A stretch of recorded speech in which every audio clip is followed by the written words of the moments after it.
Good afternoon, everybody. Welcome here to a cloudy and cold Winterholder Field here for a highly anticipated Crossroads League matchup between two of the three teams that are tied for first place in the Crossroads League. That is 21st ranked Taylor University, and on the road today, the Mount Vernon Nazarene Cougars.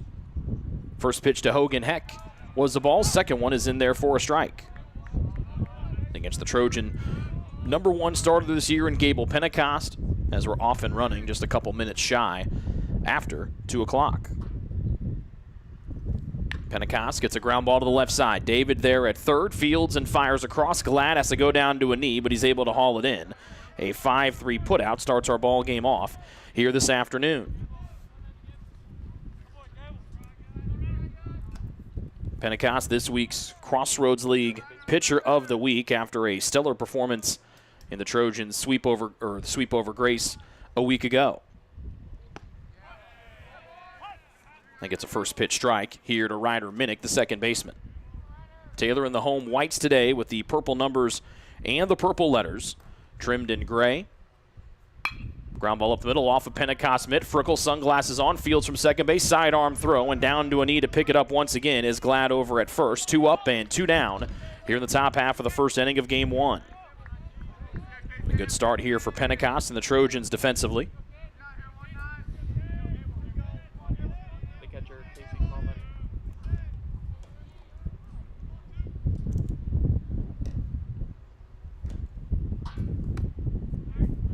2 away for Casey Coleman, the catcher for MVNU, clad in blue.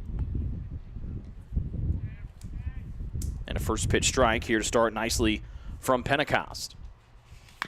High chopper up the middle. Charging is Kennedy from short. Ben Fields off the left side. Fires to first. That's a 3 up, 3 down. Top half of the first inning. We come back with the bottom of the first inning next here on the Trojan Sports Network.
Good start defensively for the Trojans. 3 up, 3 down in the top of the first, thanks to Gable Pentecost and the infield of the Trojans. Guy that got the very first out for TU, Mason David, steps in here. He leads it off here in the bottom of the first. And a breaking ball away from the right-hander Logan Fox makes it 2-0. A little bit of a different lineup for the Trojans today here in game number 1. Normal leadoff man and left fielder as David rips it into left field up the line, and this could be a leadoff double here for 15 and wide as he rounds first aggressively, slides in feet first, and a leadoff two-bagger for the third baseman Mason David gets the Trojans off to a better than good start here in the bottom of the first inning.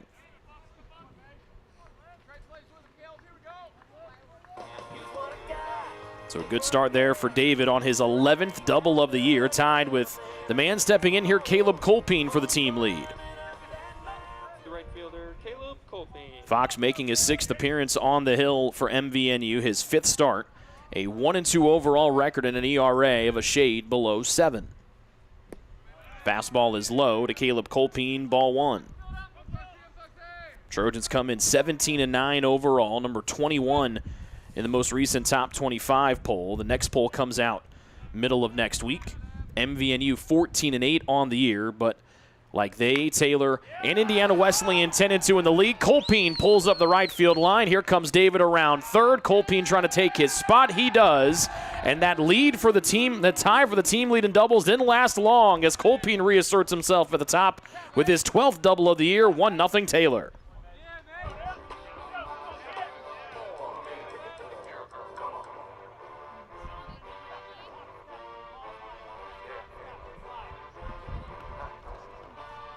Taylor head coach Kyle Gould over there coaching in the third base coach's box could not have asked for a better start for his ball club here today. And here's Braden Manning, the starting left fielder this afternoon. And a first pitch strike makes it 0-1 to Manning. Braden a .297 average. 10 doubles on the year. He, David, and Colpine, the only Trojans with double-figure two-baggers on the year. Wild pitch gets away from the catcher Casey Coleman, and Colpine motors his way up to third.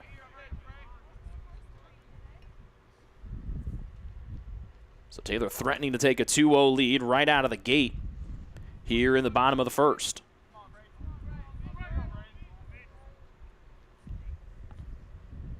Manning scorches one to the left side. Scooping it up is the shortstop, firing across to first. And a good throw there from Zachary Hoop on the pick from Johnny Nixon. RBI grounded as Colpine scores from third. Wild pitch helps out the Trojan cause there. 2-0 good guys.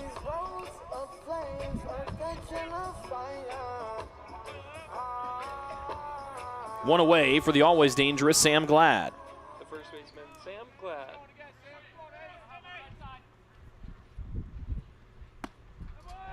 And it's ball 1 to Glad. Trojans hoping that Glad has started to find his rhythm after a good showing last week against Grace. On top of one as he pulls it to the right. Glad's got the average north of 240 at 243. 18 hits, 3 doubles, and is tied for the highest mark on the team with a bunch of other guys on the Trojan roster with 3 homers. Second pitch is a ball, 1-1 here to Glad. With 2 home for the Trojans in the bottom of the first here of game number 1 today. Game 1 set to go 9. Game 2 will go 7 later today. Glad up the right side and foul. A ball and 2 strikes. As the Trojans have a 2-0 lead here in the bottom of the first. David and Caleb Colpine back-to-back doubles. Caleb scoring Mason, and then Manning with the RBI groundout. Checking his swing was Glad. Bob Ratchlow up to Theron Butler, our first base umpire. Theron says it's ball 2, and it stays that way. Actually make it a full count now to Sam at 3-2 with nobody on and 1 away. Fox into the windup. Glad lifts it, and it tails out of play to the right. Frickle, Kennedy, Picchiotti, Singleton, and Caruso. The ones to follow follow Sam Glad here. Again, no Cam Knepp, the normal left fielder and leadoff man for the Trojans, on a job interview today. And it's ball 4 here to Glad as he makes his way up to first on the free pass from Fox. 1 on, 2 home, and only 1 away. And here's Brennan Frickle.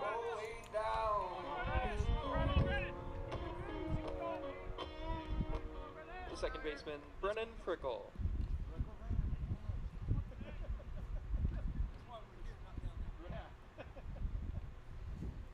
Righty on righty. Fox starts off speed, up and in. Good pitch for a called strike one to Frickle. Brennan came home with the number 5 play in this week's NAI top plays for his diving stop in Game 3 of the Grace Series last week. Fox back to the curveball. He gets the outer half. Frickle stretches out that neck. Might not have liked that call for strike 2. Glad at first after the 1-out walk. Trojans ahead 2-zip here in the bottom of the first. Fox a couple nods out of the stretch, brings it home. Frickle perfectly placed through the right side, wide open gap as Glad rounds second, trying to go first to third. He does, an expertly placed ball there by Frickle with a count not in his favor at 0-2.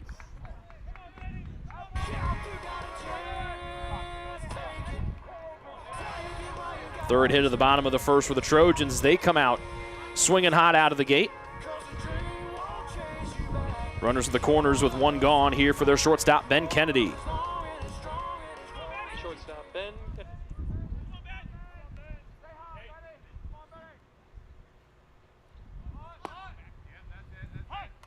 A strike to start things here to Ben.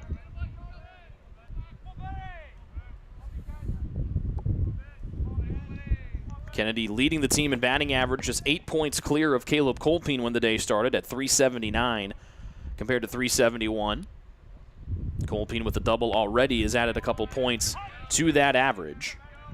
Fox drops in an off speed, and he goes ahead 0-2 on the second straight batter here in a row. Frickle went opposite way through the right side of the infield when he was down 0-2. First and third here for Kennedy, trying to add to the 2-0 Taylor lead. Watches a curveball float up and away, and he has a ball in the count now.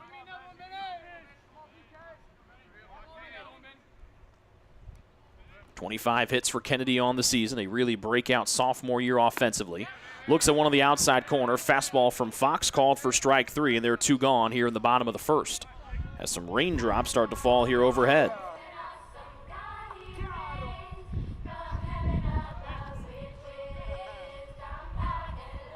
First lefty in some time for the Trojans, number 7 in the order, Luke Picchiotti. Now batting center fielder Luke Picchiotti.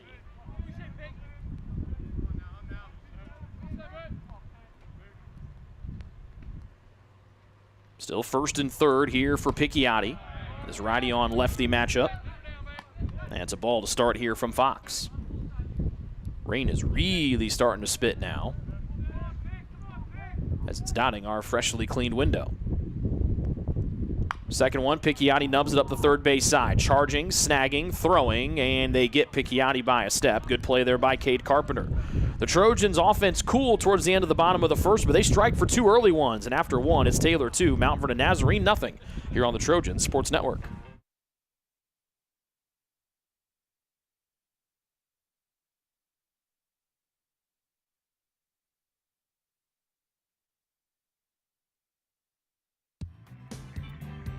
Join the Trojan Club today and support Taylor student athletes 12 months a year.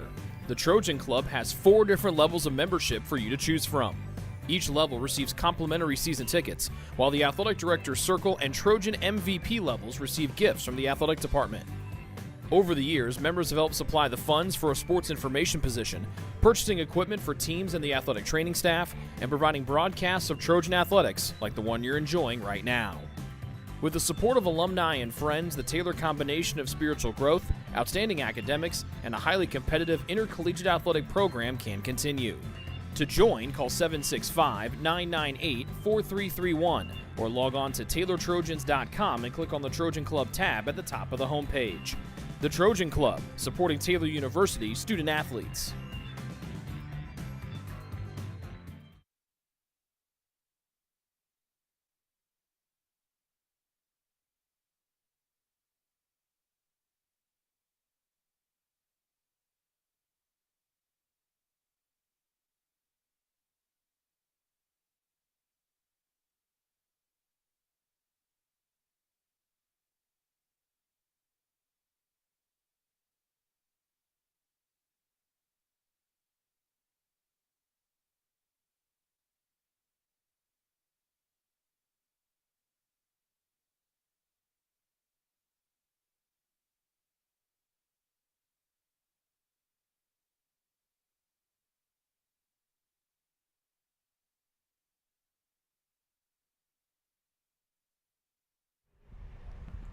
Ball and a strike here to Johnny Nixon, the first baseman, as rain continues to fall here on a cloudy and now slightly wet upland Indiana.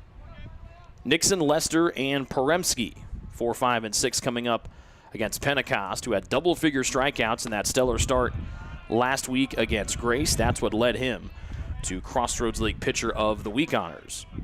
But he's fallen behind 3-1 here on Nixon. Pentecost, the righty sophomore, home with pitch number 5 to the right side. Frickel charges, arms extended. Fields calls everybody away. Glad to first in time, 4-3 on the putout, and that is 4 up and 4 down.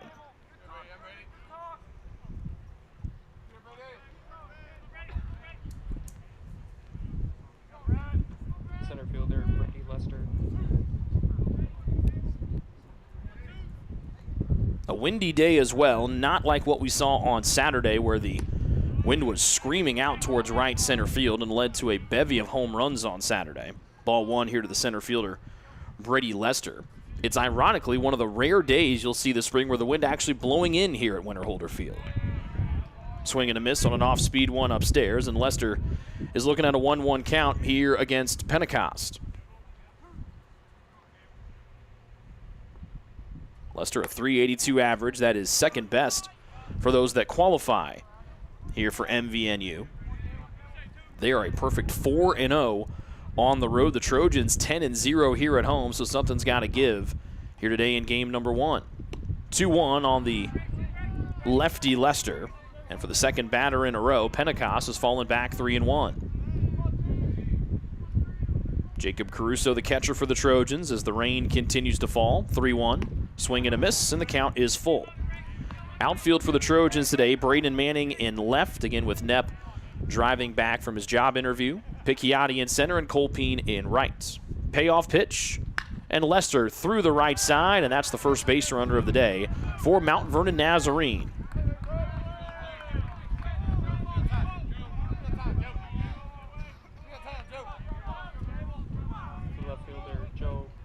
So base knock there for Lester. Came in with that .382 average. We'll see what Joe Poremski can try to cook up here. .306 the average, batting from the right side. And Pentecost's sliders off the outside part of the plate. 1-0. All three batters here in the second have started out 1-0 against the stellar sophomore Pentecost. Lester still at first. Second one, Caruso snatches it into the top part of the zone. Good job there by the fifth-year backstop to make the count a ball and a strike.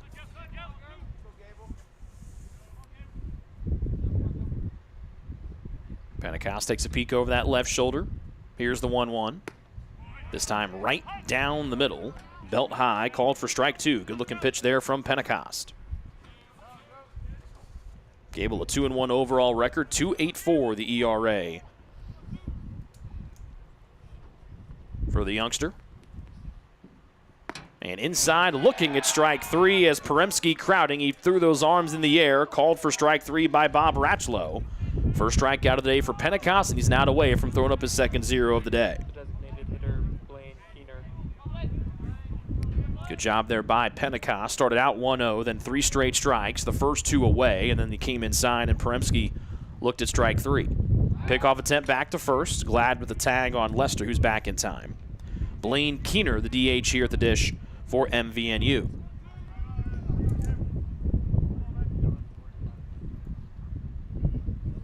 Curveball Pentecost, strike 1, right over the heart. Nicely done by Gable.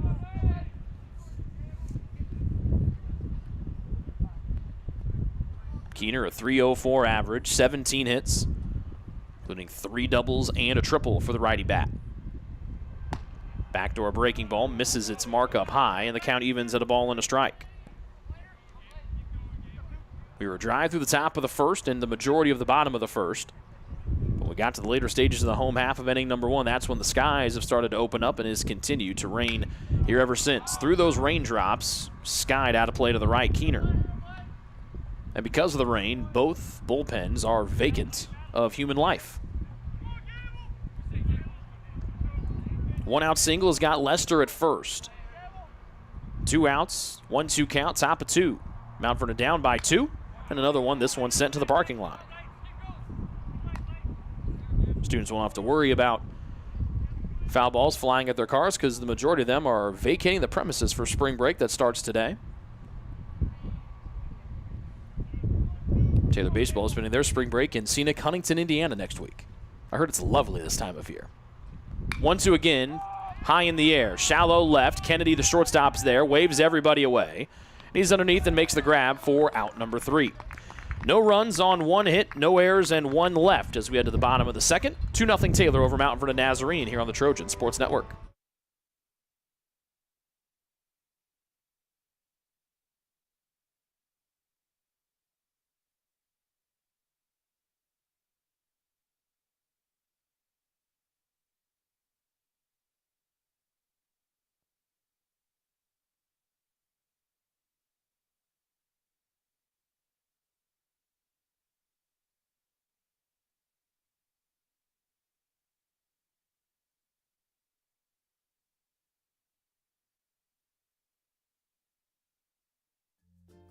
Ivanhoe's has been serving Taylor students since 1965, when Ivan and Carol Slane purchased the restaurant. Located on Main Street, Ivanhoe's is less than a mile from the Taylor campus and is open 7 days a week. The menu features choices for lunch, dinner, as well as 100 different milkshakes and sundaes. Customers can find other dessert items as well. The staff is proud to support Taylor University and appreciates the support of Ivanhoe's through the years.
Ground out retires Riley Singleton here to start things off in the second. Caruso then follows with a walk, and we're back to the top of the order here for the Trojans as Fletcher Remick and the courtesy runner there for Jacob Caruso, the catcher over at first. Back to the top of the order we go in Mason David, who doubled and scored an inning ago. 2-0 the Taylor lead, with Colpine with a double and Manning with the RBI ground out.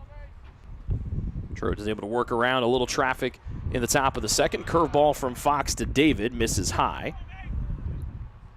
And Mason's ahead 2-0. Again, big series here for the Trojans this week. They come into the weekend in a 3-way tie for first place with their opponent this weekend, Mount Vernon Nazarene, and receiving votes Indiana Wesleyan. 2-0 curveball on the outer half, and it's 2-1.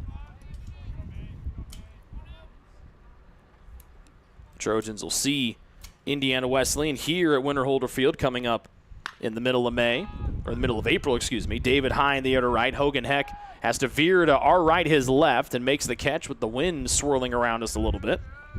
Fly out into right field for out number 2. Keeps Remick still over there at second base for the time being.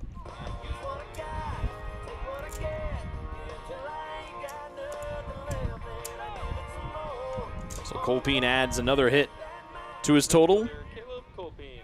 Like we mentioned during David's at-bat, he had tied with that double. He had tied Caleb for the team lead in 2 baggers, and then Caleb promptly took the lead back, just 1 batter after that.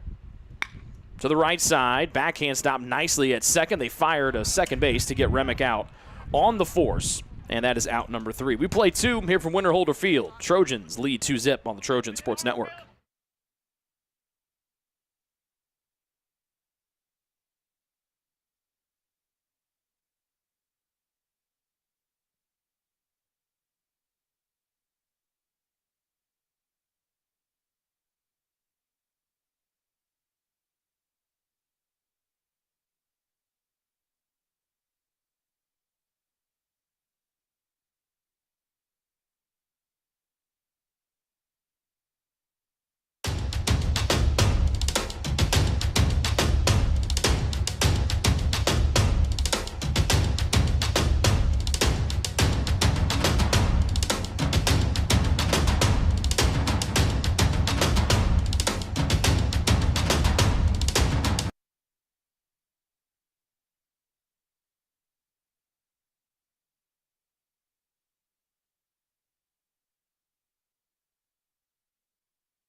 Three pitches into the top of the third, and it's a strike here to Cade Carpenter, the third baseman. He'll be followed by Zachary Hoop, the shortstop, and then Hogan Heck, the right fielder. Starter Gable Pentecost has only given up a hit so far today, and now he's got the count even. 2-2 as he comes back across the outside half.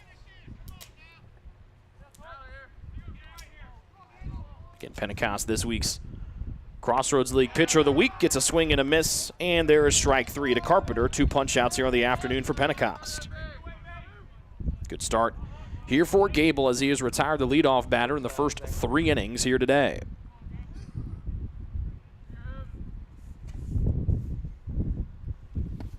Scooting back, and it's ball 1 to Zachary Hoop, who's made a couple nice plays here in the early going at short.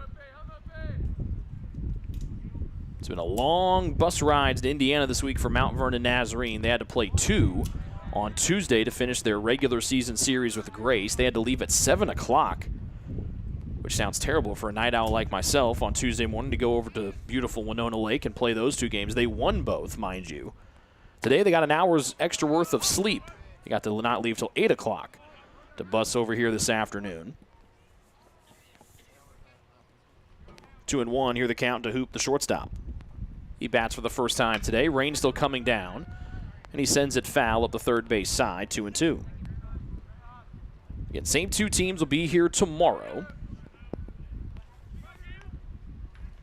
Make sure to stay tuned to TaylorTrojans.com and all of our social media outlets to stay up to date on any schedule changes or delays. It's going to be a little bit cold in the morning, so maybe a little bit of a later start potentially. We've heard rumblings. Nothing concrete, but we've heard the rumblings. We also weren't expecting rain today, so, you know, it might be 65 and sunny tomorrow. Doubtful, but it's okay. Checking and going around for strike 3 is Hoop. That's back-to-back punch-outs here for Pentecost, looking eerily similar to that Game 1 start last week when he had double-figure punch-outs against Grace. And as a jet flies over, oh, look at that. It's an Army helicopter. That is sweet. All right. Takes me back to my first job out of college working at the U.S. Military Academy, where those flying over were like regular. Here in Upland, not regular. By the way, back on the field, it's a ball in the strike now to Hogan Heck. That was a low flyer. That's, whew. I didn't know that we had a flyover scheduled for the top of the third. Well done, head coach Kyle Gould. Checking his swing on the 1-1 is Heck. And he's got it at 2-1. 2-0 hole for Mount Vernon Nazarene. They try to avoid their second 1-2-3 inning of the afternoon. Back to the top of the order. High bouncer off the turf and foul as David was over there giving chase. Keith Veal, the longtime head coach over at Mount Vernon Nazarene, coaching third, has won over 1,100 games during his time at MVNU. Corey Coobs is assistant coach over there coaching first. 2-2, back again towards Coach Veal, and it bounces away from him.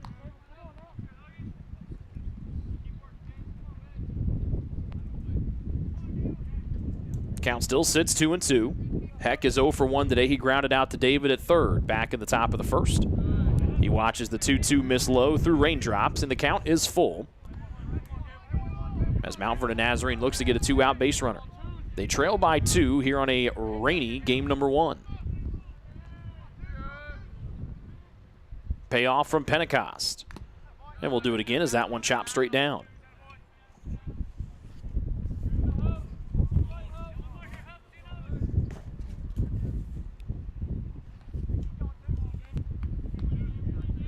MVNU again 4-0 on the road this season. Again, coming off of a couple of impressive wins against Grace on Tuesday. 19-13 in a slugfest, much like Game 3 was between Grace and Taylor. And they won comfortably in Game 2. Off the handle of the bat, almost landed in the lap of his on-deck man, Minnick. Did Heck. 15-5, that second game score on Tuesday at GC. Heck looking to get on with 2 outs. The payoff again. Curveball. He pokes at it. Foul territory, first base side. Glad looks up in foul ground. Ranges over, makes the catch, and it's another 1-2-3 inning here in the top of the third. We're through 2.5. Taylor on top, 2-zip here on the Trojan Sports Network.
First pitch to Braden Manning popped up and hauled in by Zachary Hoop. 1 pitch and an out here for Logan Fox as we play in the bottom of the third. Taylor on top, 2-0. And an off-speed pitch into Glad. It's 1-0. Sam walked, got all the way to third back in inning number 1. So he chops this one down, and it bounces foul. Again, rain has been with us since the bottom of the first. Pretty much everybody except three gentlemen sitting in the middle rows have brought out their umbrellas. Those three have baseball caps on. They're fine. This ball is fine in the air up the right line. If it stays fair, it's gone. Did it hook around the foul pole? No, it did not, according to Theron Butler.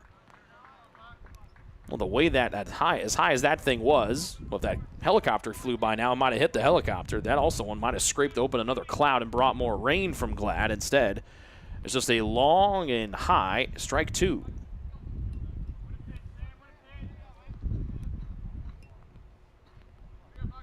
Logan Fox, the starter, deals home the 1-2 to Glad. A fastball that he fights off, a flare into shallow left, up and over the shift. Nicely done by the sophomore Glad, and he's on with a one-out base hit.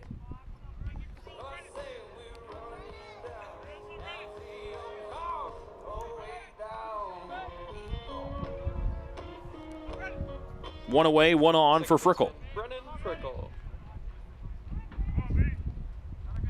Frickle 1 for 1. Taylor has wrapped out 4 hits on the afternoon against Fox. He starts Frickle out with ball 1. 2-0 the Trojan lead here in game 1 of the doubleheader and game 1 of the weekend set. Fox home, leaves it up high for the 6'6 right-hander. 2-0 here to Frickle. Out of Driftwood, Texas. Had the walk-off hit against Madonna earlier this season. Here trying to go 2-2. Got underneath of it and screamed it foul. 2 balls and a strike.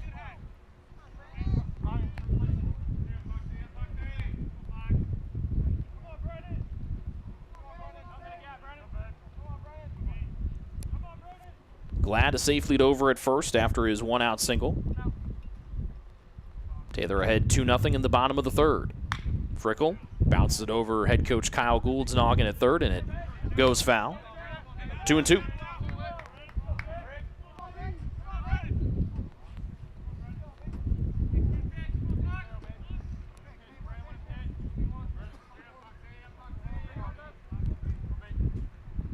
Frickle a .299 average. That single earlier will help him get north of 300. Watches the 2-2 bounce in short from Fox, and the count's full. 2-zip Taylor lead, batting here in the bottom of the third of a key Crossroads League series. 10-2.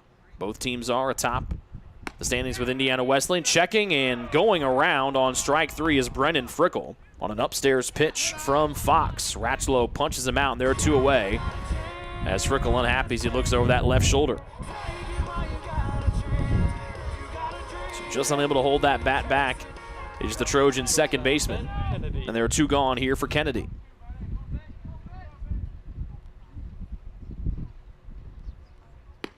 And Fox starts him off with a breaking ball on the outside corner, 0-1. Kennedy 0 for 1, struck out looking back there in the bottom of the first. He still got Glad at first base after a single to shallow left center. Back to the outside corner, Fox, and the same result as the first one. Makes it 0-2 on another called strike. 2 breaking balls to start here to Kennedy. We'll see if Fox ticks up the velocity here a little bit. He does, or does not. He gets Kennedy to chase a breaking ball low as Kennedy strikes out for the second time today. Taylor leaves 1 stranded, no runs, no hits. We're through 3. Taylor leading Mount Vernon Nazarene 2-0 here on the Trojan Sports Network.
3 innings gone here in game number 1. 0-2 here to Ryder Minnick out of Sparta, Ohio. He squares off with the starter Gable Pentecost, who has been electric here for the second straight start.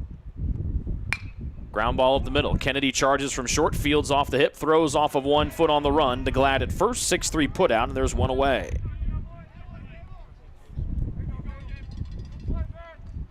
So a 2-0 start. Both runs coming for Taylor in the bottom of the first.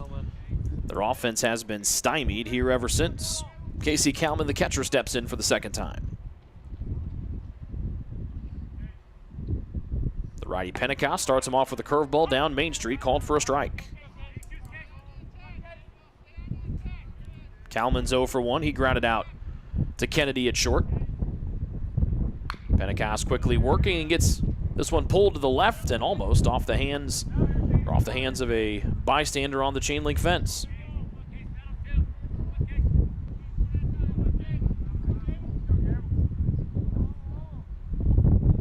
The 0-2, just below the knees. A good eye there from Kalman, and he lives to see another offering.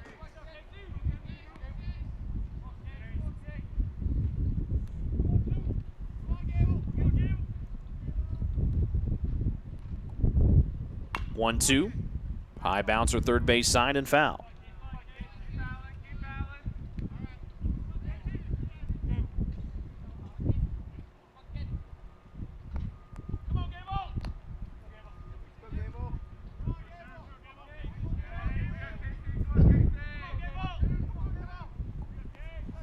Ball and 2 strikes as Kalman bats with the bases empty and 1 away. Bounces up and over Pentecost's head. Frickle stabs, throws from second. Oh, look at that!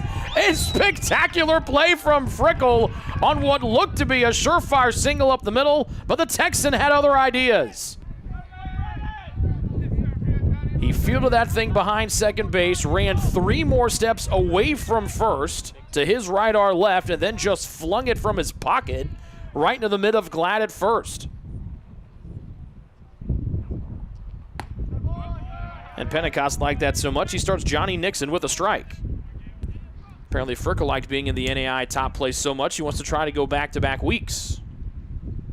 2 away here in the 4th for Nixon. Ball and a strike as Pentecost misses low.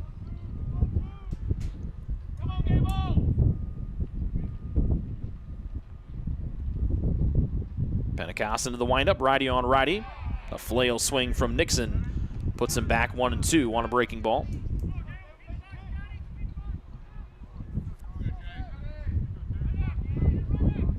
Pentecost ready, and here's the 1-2 to Nixon, the cleanup man. Swing and a miss on a late one. Nixon goes down on strikes. Pentecost pumped on his 4th strikeout of the day.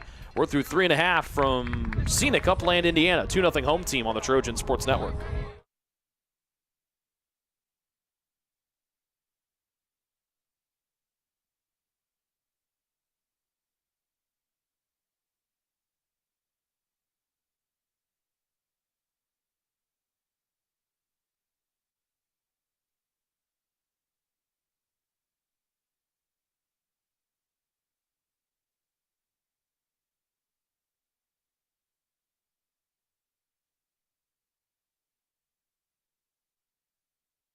If you get sick, you can trust that we will take care of you.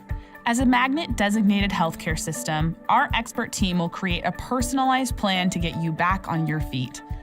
Marion Health. Great care from great people.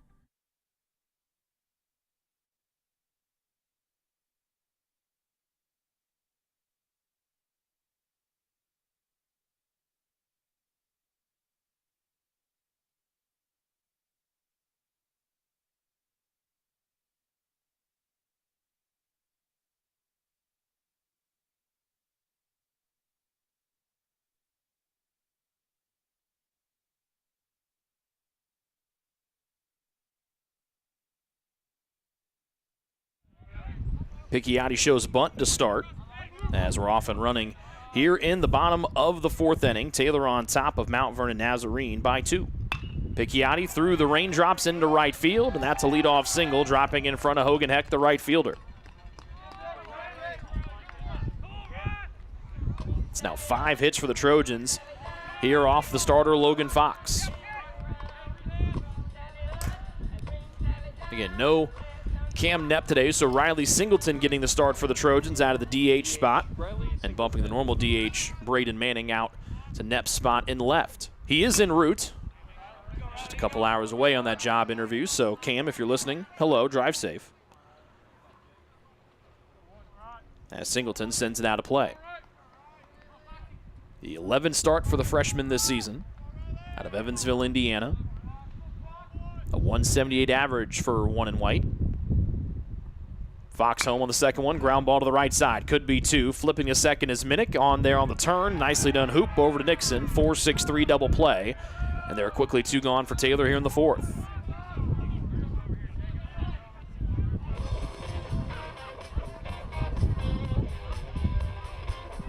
Fancy footwork from field umpire Theron Butler to get out of the way of that one.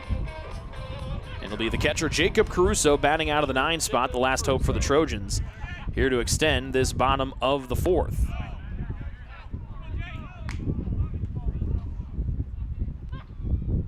Ball 1 to Caruso. And the graduate student now up 2-0. He walked on 4 pitches in the second. Third one from Fox, up the right side and playing back, but running in and making the grab is Heck for the third out. Fox faces the minimum in the fourth. Taylor leads 2-0 after 4 here on the Trojan Sports Network.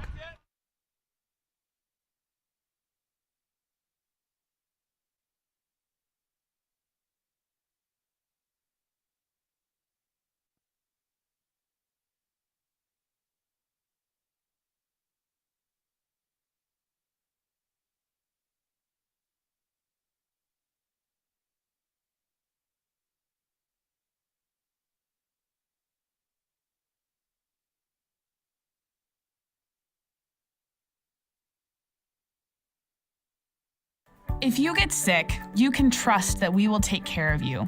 As a Magnet-designated healthcare system, our expert team will create a personalized plan to get you back on your feet.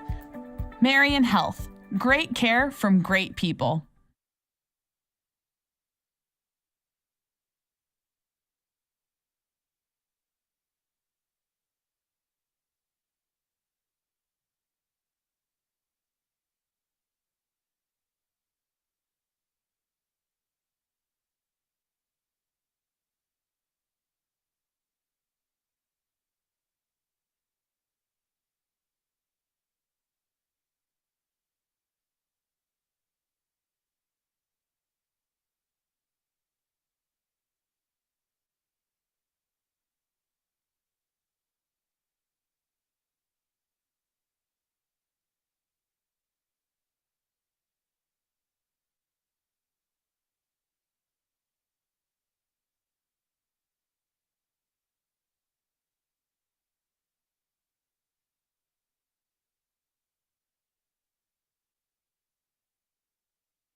Righty on lefty matchup to start the top of the 5th. Gable Pentecost, the Taylor starter, still out there for the home side as they lead Mount Vernon Nazarene 2-0. A strike to start and a screamer up towards Manning and left. He casually jogs and he just saunters his way over and makes the catch against Brady Lester for out number 1. Back-to-back 1, 2, 3 innings here for Pentecost. Again, following that great outing just a few days ago. Actually, just last week against Grace. Earned him Crossroads League Pitcher of the Week honors. And his breaking ball just nicks that outside corner to Joe Peremski, the left fielder. Strike 1.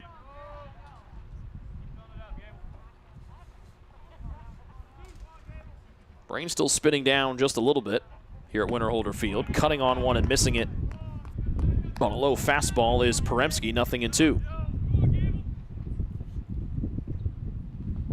He struck out his first time today. And watches one sail up high, ball 1. 4 strikeouts on the day so far for Pentecost. And the 1-2 home. Up the middle, bounces off the mound and into center field. Good piece of hitting there from Perensky after falling behind 0-2. Second base runner on for MVNU here with one away in the fifth, down 2.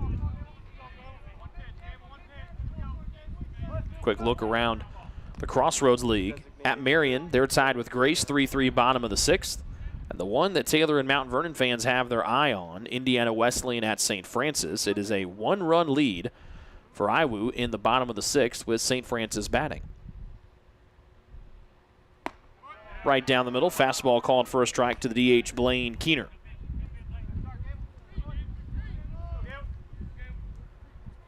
Two 2-0 Taylor lead. Both Taylor runs coming in the bottom of the first.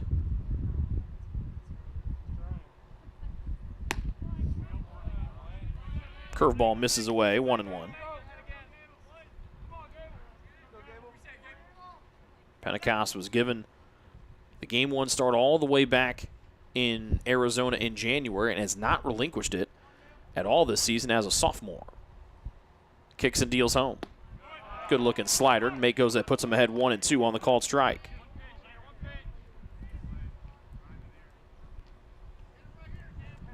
Keener, 6'2 junior out of Lancaster, Ohio. Runner stays at first, one away, up the middle. Frickle can't make the diving stab here as it goes off of his mitt. Up there to field it, it's Picchiotti in center field. Back-to-back singles of the middle here for Mount Vernon Nazarene have the tying runs on here with one gone in the fifth.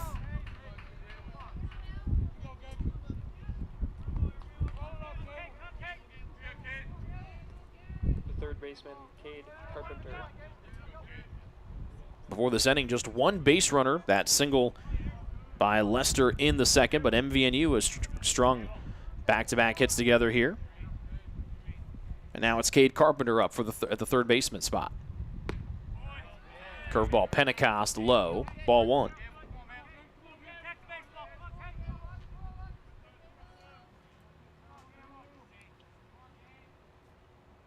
Carpenter struck out swinging his only time up so far today.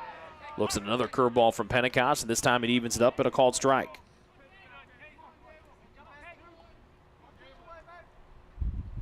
Peremski the lead man at second. Keener behind him at first.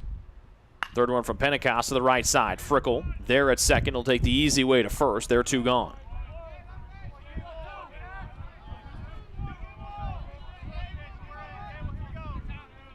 Tying runs are in scoring position here for the number 9 man, the shortstop, Zachary Hoop.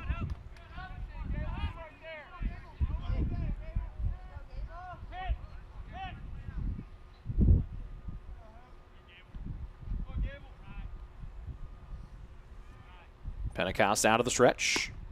Curveball, nicely done by Caruso to pull it back across the outside corner. Strike one to start here to Hoop. Another score from around the league, 3-0 the Huntington lead over Bethel, top of the fourth. That game at Huntington. Ground ball to the left side on a curveball. Kennedy at short, across the diamond to first. Glad's there, and a great job by Pentecost and the Trojan defense to get out with traffic on the bases. MVNU strands 2, they trail by 2. 2-0 to be exact, as we're at the halfway point here at Winterholder Field on the Trojan Sports Network.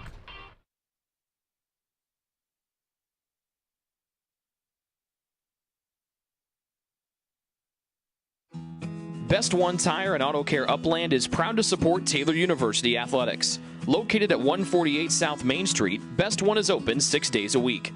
Owner Mike Pearson and his staff offer replacement tires from brands like Bridgestone, Firestone, and Goodyear. Customers can also shop for tires from the comfort of their home by using the online tire finder. When it's time for mechanical repairs, Best One's ASE certified technicians can perform a wide range of services to get their customers back on the road. And those same technicians can do repairs on fleet vehicles as well. Taylor Athletics says thank you to Mike Pearson and everyone at Best One Tire and Auto Care Upland.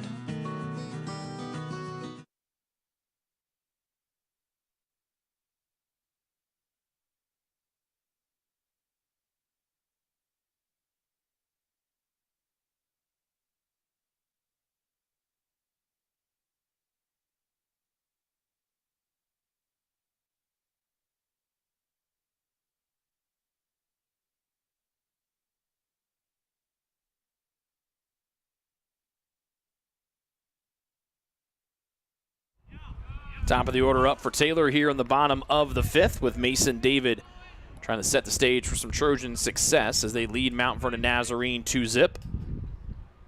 First one a strike to David, and now he's down 0-2 as he lifts the second offering from Logan Fox away. 1 for 2 afternoon here for Mason. Doubled and scored in the first, flew out to Heck and right in the second. And he fans at a curveball on the inside here. Nicely done by Fox that had David off balance, and a deep breath for the third baseman as he walks back to the Taylor dugout to our left, one away.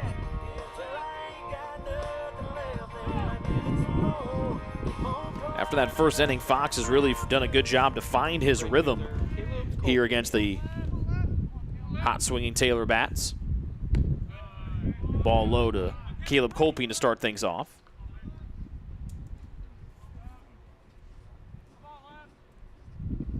The Trojans haven't been able to get anyone to third base since that first inning. A ground ball up the first base side, snagged by Nixon, and the first baseman comes in, and it's a 3 unassisted to get Colpine out. 2 away for Taylor here in the 5th.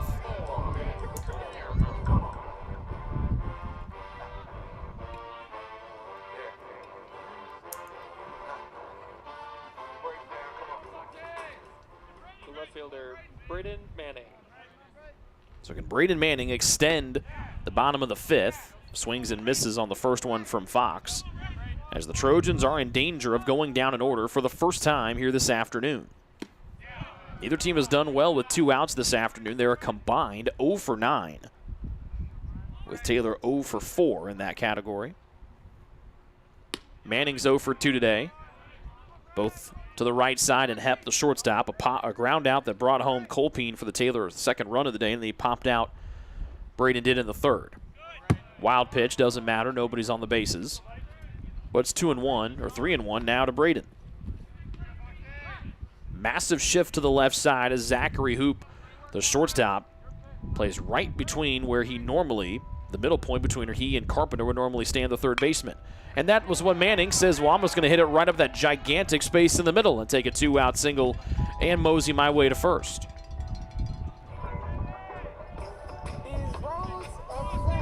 I'm glad that Brady and I saw the same thing out there. So 2 away for Glad. First 2-out hit, as we mentioned, for either team today. Again, wind blows in from right field today on this cloudy and rainy afternoon. Sam Glad.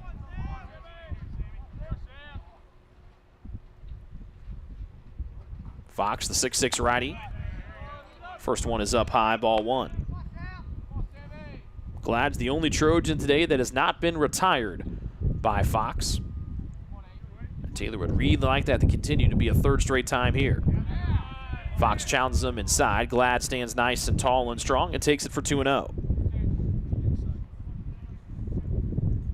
A walk and a single for Glad, who was the last man to get to third base for the Trojans. Again, all the way back in that 2-run first. Fox, a fastball. Looked like it was a hair on the outside, off the outside part of the plate, but it just nicked it. Belt high, 2-1, now to Glad. Manning stays at first. Glad fights one off. In the air to right field. Heck retreats back a couple steps. Wind blowing in, keeps that one in. And the Trojans leave another runner stranded. We've played 5 here from Winter-Holder Field on those 2 runs in the bottom of the first, still holding tight for the Trojans as they lead by 2 on the Trojans Sports Network. It's true. Many of us spend more time thinking about what's for dinner than thinking about retirement. But if you think your retirement needs deserve more attention, we agree, and we'd like to help. Your local Edward Jones financial advisors, Ryan Jones, Mark Sieglin, Rob Sisson, and Adam Sieglin, can help you get started today. They are proud corporate partners of Taylor University Athletics. Edward Jones, making sense of investing.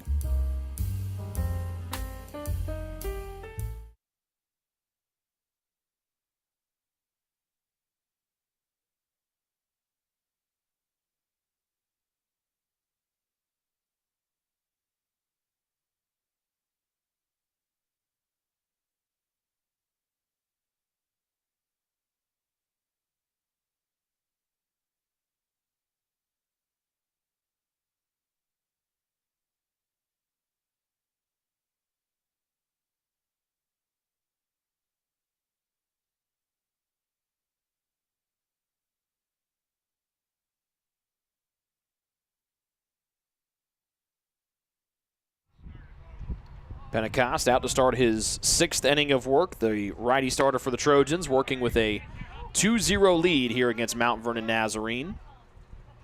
In the first game of 2 on the day, 4 on the weekend here in this pivotal Crossroads League series at the end of March. Pentecost away 2-0.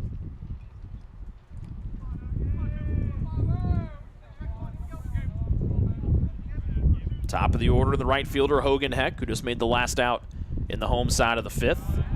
And a fastball is low, and Pentecost falls behind 3-0 here for the first time this afternoon.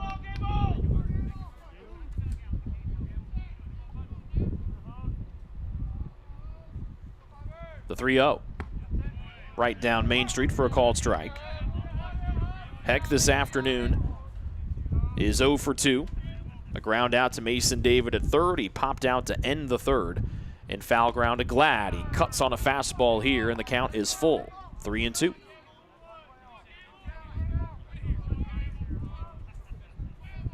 Pentecost trying to battle back from getting down 3-0. He gets a roll over to the third base side. Just stays fair by a whisker. David fields and fires a bullet right off the shoulder of Glad. 1 away. Nicely done by Mason David.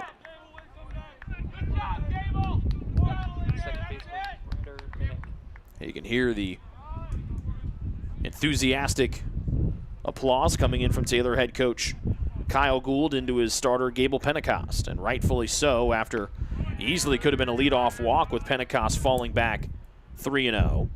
And he promptly starts off Ryder Minnick with a strike. So Gable comes back, gets out number 1. Curveball, quickly up 0-2 as he's right back on the horse. So he just passed the 80 pitch mark on the afternoon. The 2-strike pitch up the middle and just past the effort of Kennedy. A 1-out single on the board here for Ryder Minnick on his first hit of the day.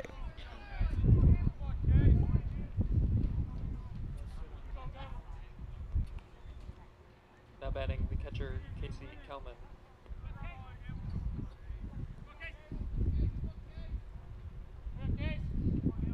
Fourth hit for MVNU this afternoon. Casey Kalman trying to find his first. Slider hits the outside half, 0-1. Pentecost, again, a 4-pitch man, has shown command over pretty much all of them here this afternoon. Runner stays, fanning at a curveball low is Kalman. He drops behind, 0-2.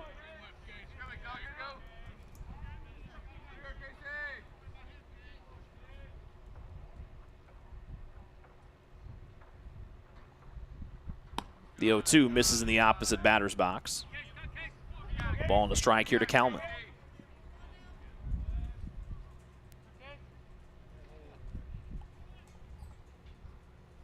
Kalman looked like he had an infield single back in the 4th, but that was that stellar play from Frickle behind the bag. Flare into right field. Caleb Colpine trying to get there. He hustles, he reaches, and makes the catch in the gap. Good job there by Colpine on what looked off the bat to potentially be extra bases and could have been the first run of the afternoon. Instead, MVNU's got 2 away here in the 6th and down 2. First baseman Johnny Nixon.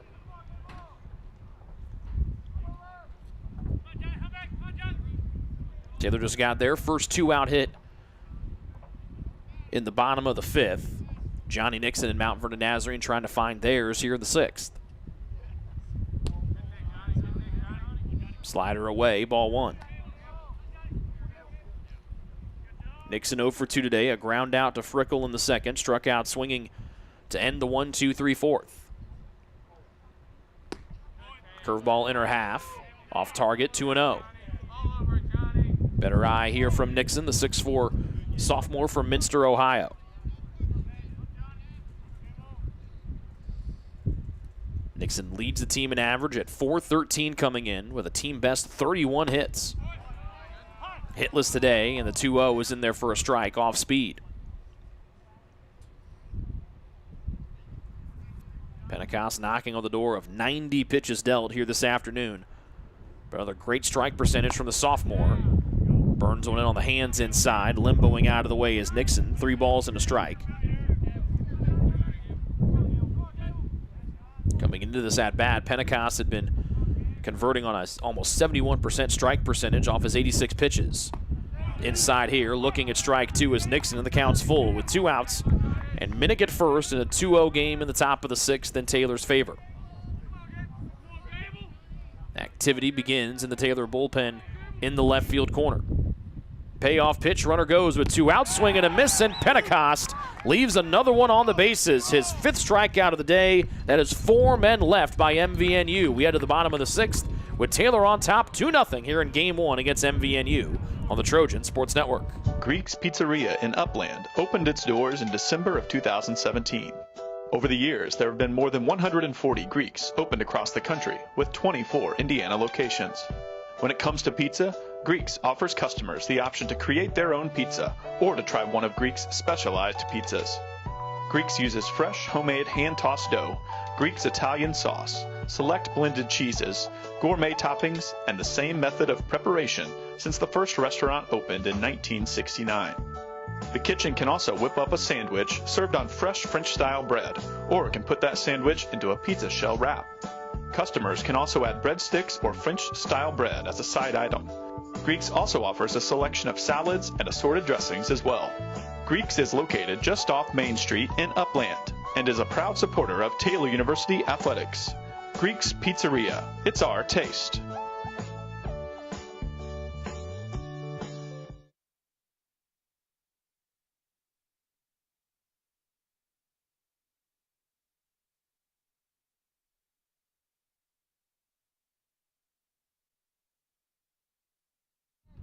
Five, 6, and 7 coming up for Taylor here in the bottom of the 6th. Their defense and Pentecost pitching have been great.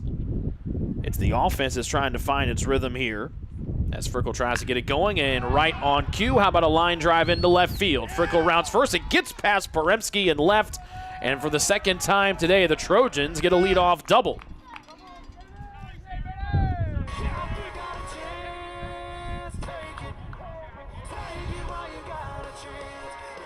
First time the Trojans have had a runner in scoring position since Glad got the third all the way back in that first frame. And can the Trojans capitalize here after Fox had been on pretty much cruise control since that 2-run first? 7 hits for the Trojans, 3 of them have been doubles. Throw to first just in case Frickle didn't touch second. And they throw back over there again. And I guess Nixon didn't step on the bag the first time, so they had to throw it back a second time. He had to step on the bag, and Frickle still stepped on first. Frickle's kind of confused of what was going on there at second. But he's ready to go. Kennedy with a bunt. Bounces in foul territory. The Trojan leader in average coming into .379 has struggled here against the starter Fox. 0 for 2 with 2 strikeouts. We're in the bottom of the 6th, 2-0 the Taylor lead against one of the 2 teams they're tied with for first place in the Crossroads League standings, MVNU. A late bunt from Kennedy just finds his knees, and it puts the shortstop down 0-2.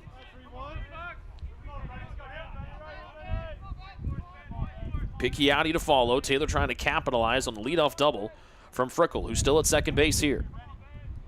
Kennedy squares a bunt. 2-strike pitch. Kennedy goes foul, and he strikes out. Got on top of it as Nixon was coming in from third. And there's one away here for the home team. Assistant coach Corey Koobs comes out of the MVNU dugout, trying to relay a message to Cade Carpenter, his third baseman, anticipating Picchiotti might punch it up the third base side on a bunt attempt. He thinks about swinging away and almost had to wear one on the right elbow. Ball 1. Picchiotti with a hit today. He's 1 for 2. Shift is put onto the right side for the lefty Picchiotti, who cuts on a curveball and comes up with nothing but raindrops in air. 1-1. Looks like the rain has stopped here, at least for the time being, and had been around since the bottom of the first. We're in the bottom of the 6th here. Picchiotti fights off a flare. The shift is on. Diving off the end of the glove is Hoop into shallow center field. Picchiotti, a big lead off of first with nobody there to hold him on. And Frickle wisely makes sure the ball wasn't caught. He's at third. The second hit in a row here for Picchiotti. Men at the corners here for Singleton.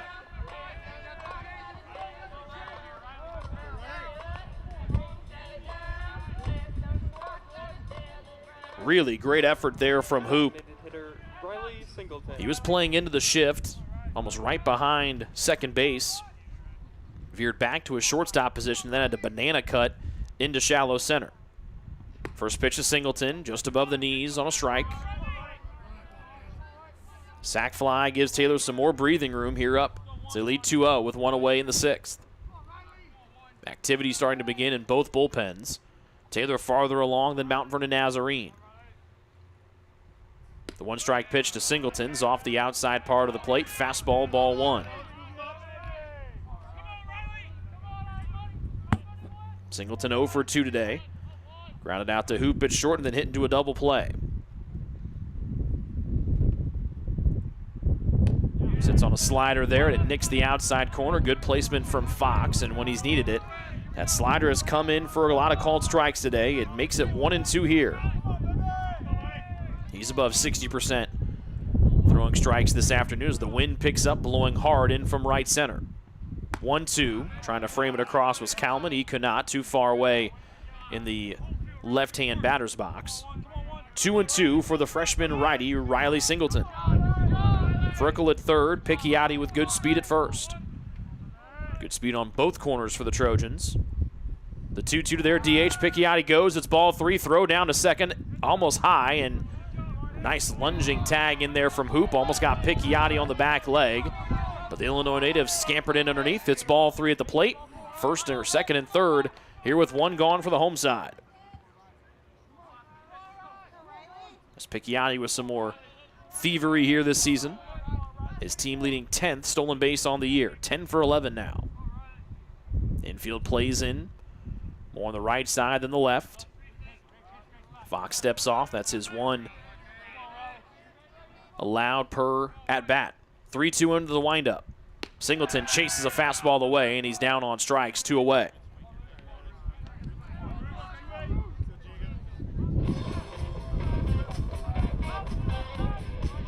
Taylor couldn't get anybody in scoring position between the bottom of the first and the fifth.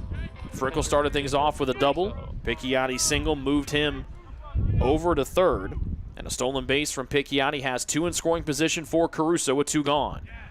Caruso fans of the slider for strike one. Caruso's batting average below 200 at 189. Driven in 7 runs this season. Fastball belled high, and it's 0-2 here on the number 9 man in the order. Caruso 0 for 1, flew out to Heck and right. Second and third, 2 outs. Fox trying to get out of the jam here in the 6th. Caruso checks, and they'll say he went around. Bob Ratchlow behind the plate.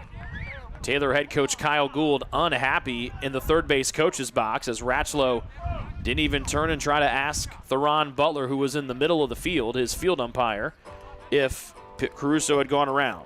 We're through 6 here from Winter Holder Field, and Taylor leads MVNU 2-0 as they leave 2 in scoring position.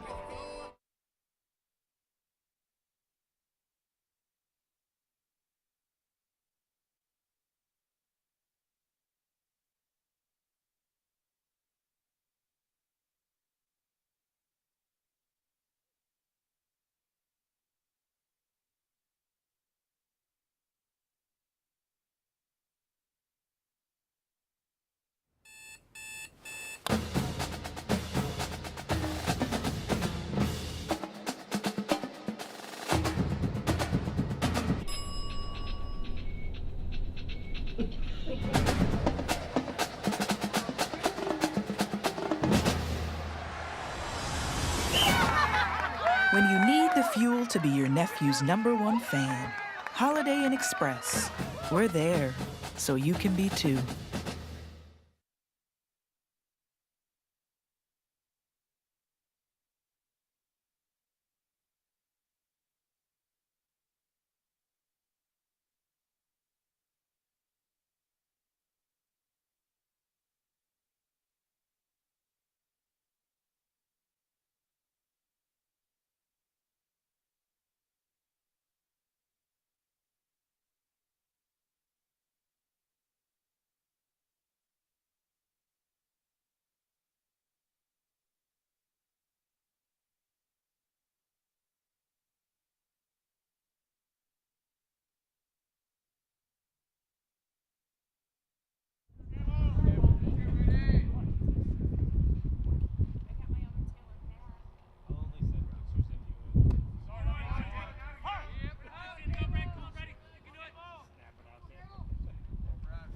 Strike one to start the center fielder, Brady Lester, as Pentecost comes out.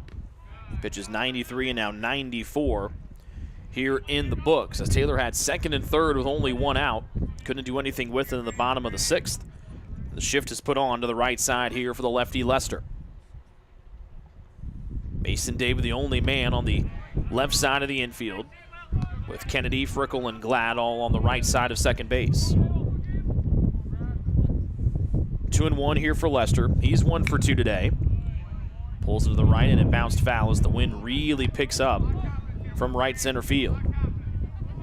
Lester, Poremski, and Keener, 5, 6, and 7 for Mount Vernon Nazarene at the top of the seventh as they trail number 21 Taylor 2-0. 2-2, swing and a miss. Good tailing away fastball there from Pentecost, his sixth strikeout. And he retires another leadoff batter here to start the game off. In fact, all 7 leadoff men have gone back to the dugout frustrated.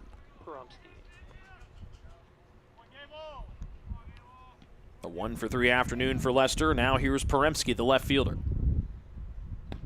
Normal defensive positioning for the Taylor infield.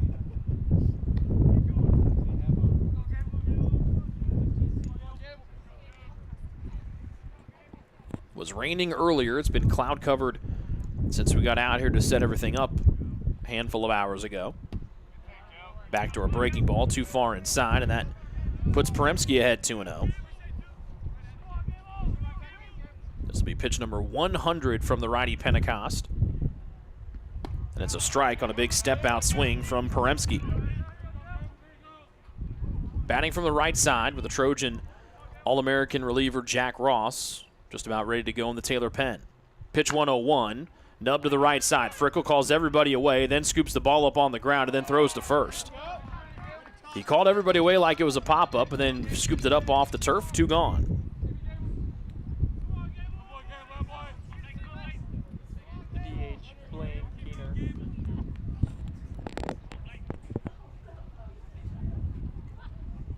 2 on, nobody on for Blaine Keener, the DH.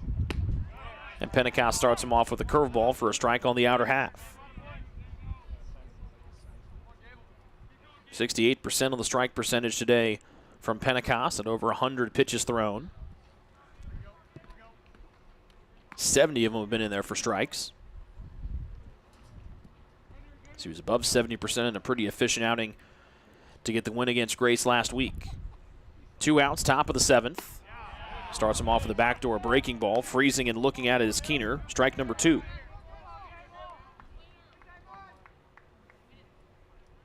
Keener single to get 2 on in the fifth. That's the closest MVNU has gotten to scoring today with runners at second and third. Pentecost didn't blink to the third base side. This one is sent, and it's foul.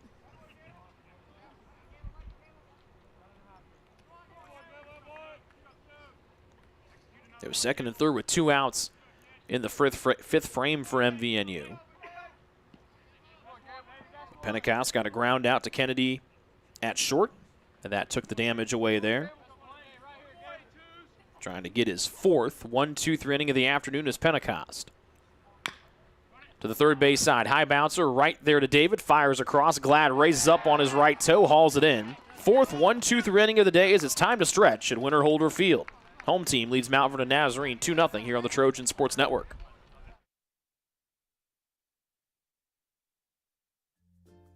Ivanhoe's has been serving Taylor students since 1965 when Ivan and Carol Slane purchased the restaurant. Located on Main Street, Ivanhoe's is less than a mile from the Taylor campus and is open 7 days a week. The menu features choices for lunch, dinner, as well as 100 different milkshakes and sundaes. Customers can find other dessert items as well. The staff is proud to support Taylor University and appreciates the support of Ivanhoe's through the years.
Top of the order up for Taylor here in the bottom half of the 7th inning. Mason David up 2-0, swings at a breaking ball, comes up with nothing, and it's 2-1.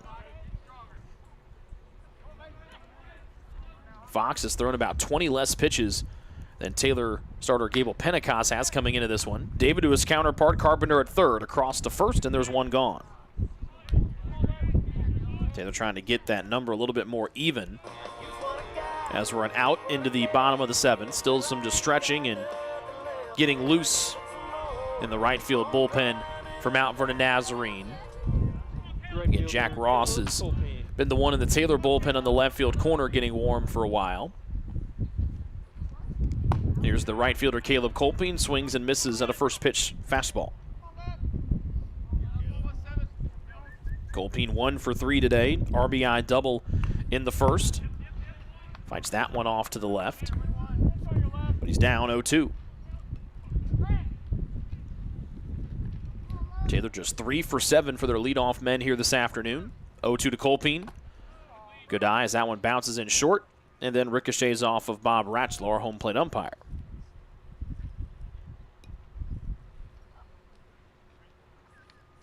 Looks like it might have gotten him in the upper part of the chest protector, the bottom part of the 2-part mask. Theron Butler, the field umpire, hollers down to make sure he's okay, and he is.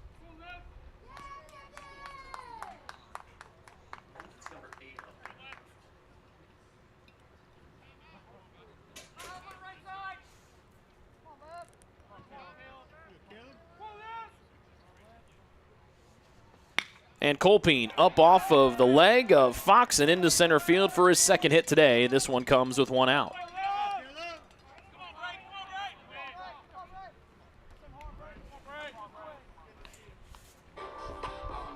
Grant Moore, the new left fielder, in for Mount Vernon Nazarene, replacing Peremski. The Trojans finally get another run across there. Their offense has been stuck in neutral since the bottom of the first. Braden Manning trying to change that. Moore deals, or Fox deals him a low strike.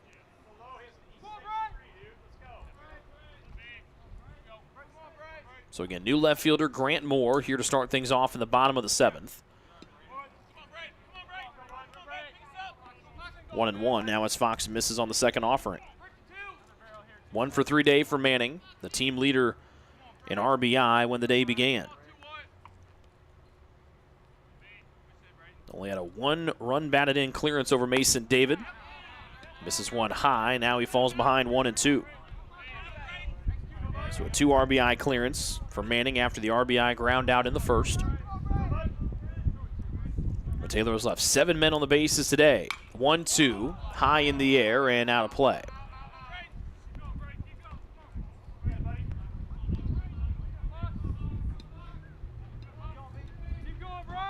Manning 297 the average.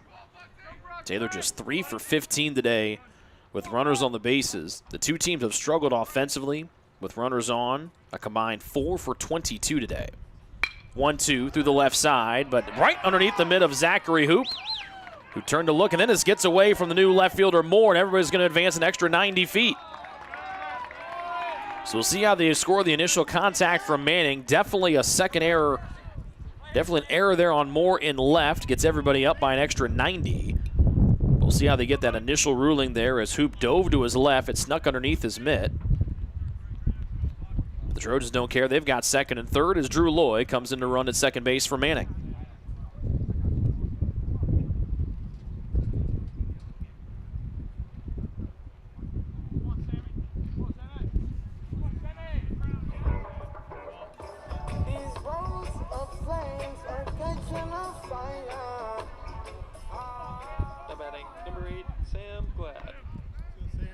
So let's go down as a straight E6. They won't give Moore the error in left. Second and third here for Glad with, again, the speedy Loy over there at second.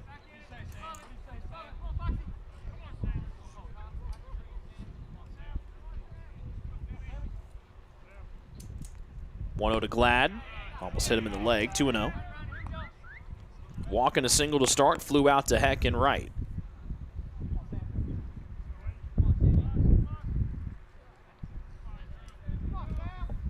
Second and third for the second inning in a row for the Trojans. Glad chases one low and away with the infield playing in for a strike.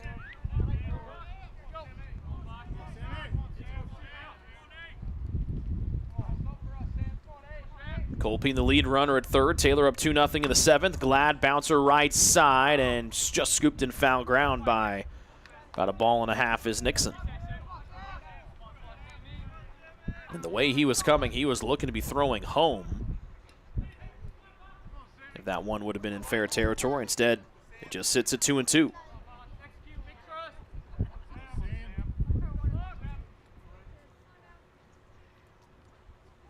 Big lead for Loy at second with nobody holding him on with the entire infield playing in. Glad a high fly ball into left. Moore stops. He dances to his right, makes the catch. Tagging is Colpine from third. He'll score standing up. And a sac fly fly from Glad gives Taylor a 3-0 lead here in inning number 7.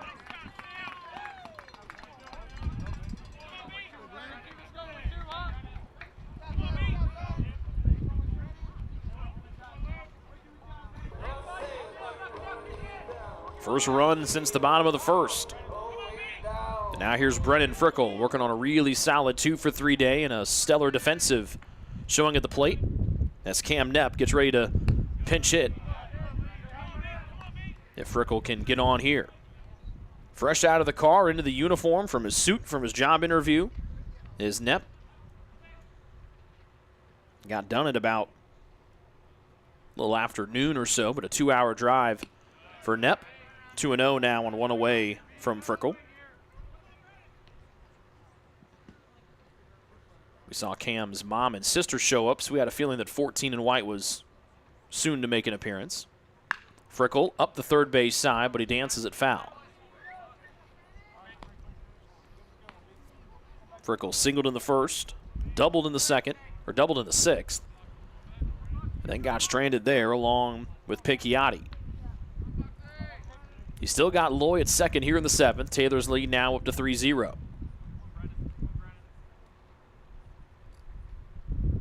Fox, the starter, gets a swing and a miss on a curveball to Frickle, and the count levels at 2.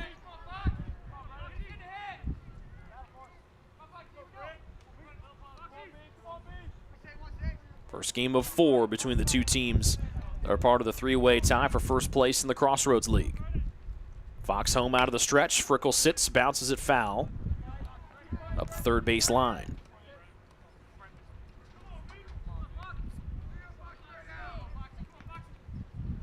Bottom of the seventh inning, Taylor has out-hit Mount Vernon Nazarene today 9-4, but they have left 7 on the bases, with almost half of them being in scoring position. Here comes the 6th one from Fox to Frickle. And he gets a swing and a miss, Fox does, as Frickle down on strikes for the second time today. Taylor leaves one stranded, but they score one. They lead 3-0. Here after the 7th with a new arm coming in for the Trojans, it's the All-American Jack Ross. We'll talk about him next here on the Trojans Sports Network.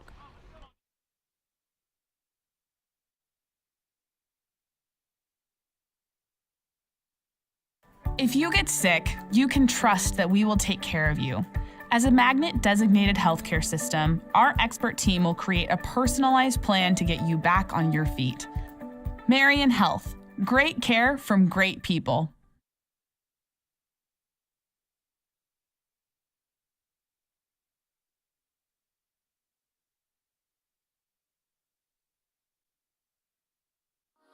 What limits you? Too small, too old, insecure, broken. You have no limits.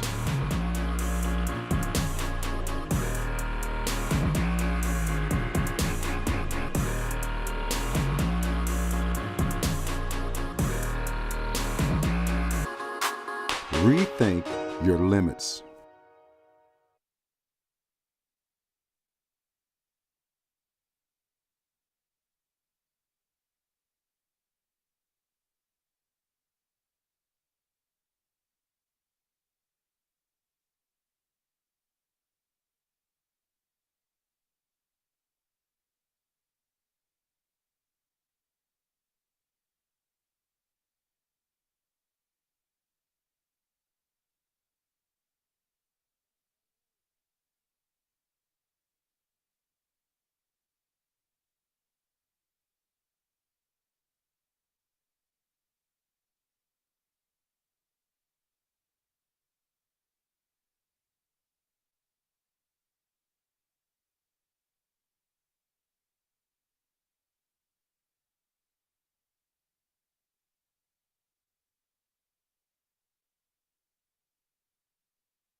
7 innings in the books here from Winter Holder Field. Jack Ross making an appearance here this afternoon. He faces off with 8, 9, and 1. Carpenter, Hoop, and then the top of the order, and Heck. He takes over for the starter, Gable Pentecost, who has his second straight quality start, goes 7 innings, no runs, 4 hits, all singles, no walks, and he struck out 6 on 106 offerings. Ross, one of 3 fifth-year senior pitchers for the Trojans, a second-team All-American a year ago. Gets the bottom part of the zone for a called strike. And his father's golf background paid off today. He had a heated hand warmer sponsored by a fine golf company. And he was using that to keep his hands warm. Gets a high bouncer on a 1-2. Kennedy charges, fields, whips it to first, and just getting thrown out by a step is Carpenter. 1 up and 1 down to start the 8th for Ross. He was very excited to show it off. It wasn't just even fleece line. He goes, look, see this button here? And I go, yeah. He goes, here, it's heated. I was like, oh, that's neat. Sure, his cousin Noah, down and playing his 5th year down at Liberty, or down at Lee, excuse me, would probably like to use that on a cold day like this. Ross's fastball misses low. Ball 1 here to Zachary Hoop.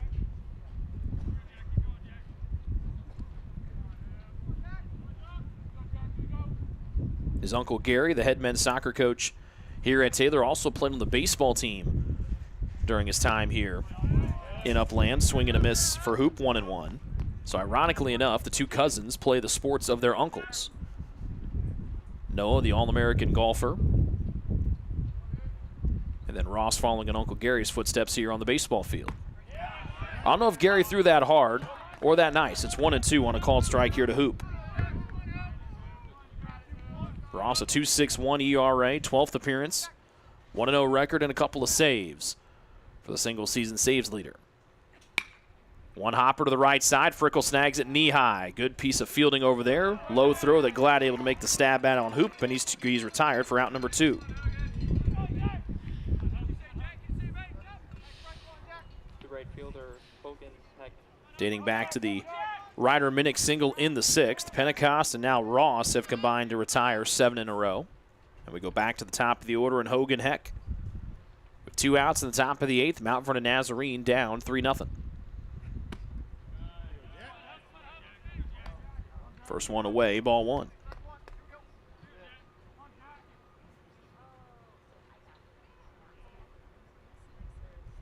For 3 afternoon for the top of the order in Heck. And he skies this one. Glad looking into the gray clouds, runs forward near the bag and just makes the catch with Heck barreling down on the bag itself. Both men avoid danger from running into each other. 3 up, 3 down here in the 8th. Back-to-back one of those, 5th one of the afternoon between Ross and Pentecost. At the bottom of the 8th, Taylor on up ahead, 3-0. Trojan Sports Network.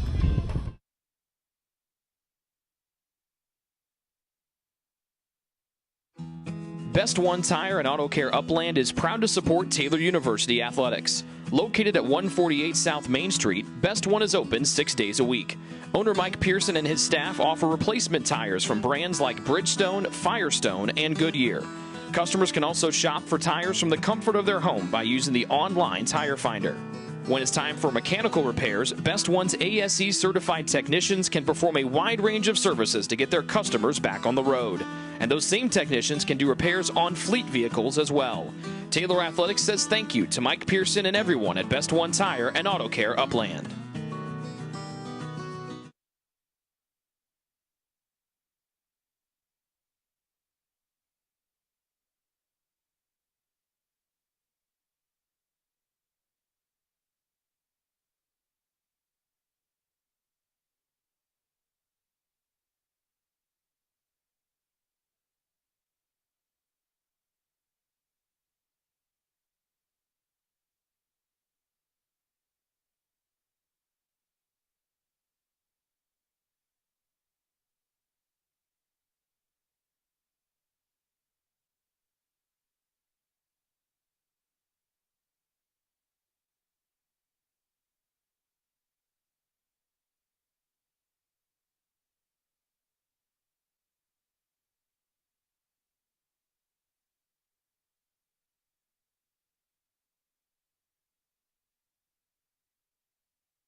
pinch hitter. Cam Knepp's going to pinch hit here for Ben Kennedy. And a new man on the mound here from Mount Vernon Nazarene, number 16, Joey Lopez, 6-foot sophomore out of Galloway, Ohio. He takes over for the starter Logan Fox, who went the first 7 innings, allowed 9 hits, just 3 runs, all earned. He struck out 6 and walked 8. Good pitching performances from both starting arms here today. Lopez making just his 5th appearance here of his sophomore year. And he squares off with the lefty Knepp. And he promptly goes opposite way up the left field line. It's tailing out of play.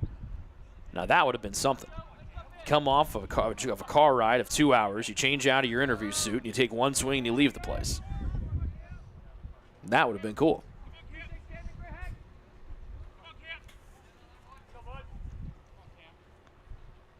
So net pinch hits for Kennedy. Bottom of the 8th, Taylor up 3-0. As Knepp watches the second one miss low and in. Cam on the year, an even 300 average, 27 hits, 6 doubles, has driven in 15. On base percentage spectacular again, north of 470. Trying to say that it hit him on the upper ankle. Bob Ratchlow behind the plate thinks otherwise, and it's 2-1. Picchiotti and Singleton to follow as Taylor looks to add some more insurance to their 3-0 lead. And now it's 2-2 on a late strike call. Very late. Kennedy struggled today. That's who Knepp's batting for, 0 for 3 with 3 strikeouts. New man is Lopez in the righty-lefty matchup, 2-2 to Knepp. Up and away, and the count is full as Knepp leads off the home side of the 8th. Taylor looking to take game 1 of our doubleheader today. Lopez out of the stretch on the first base side of the rubber. Payoff home, and it's ball 4. Knepp pinch hits and gets a leadoff walk promptly. And Ben Kennedy is going to re-enter for Knepp over there at first.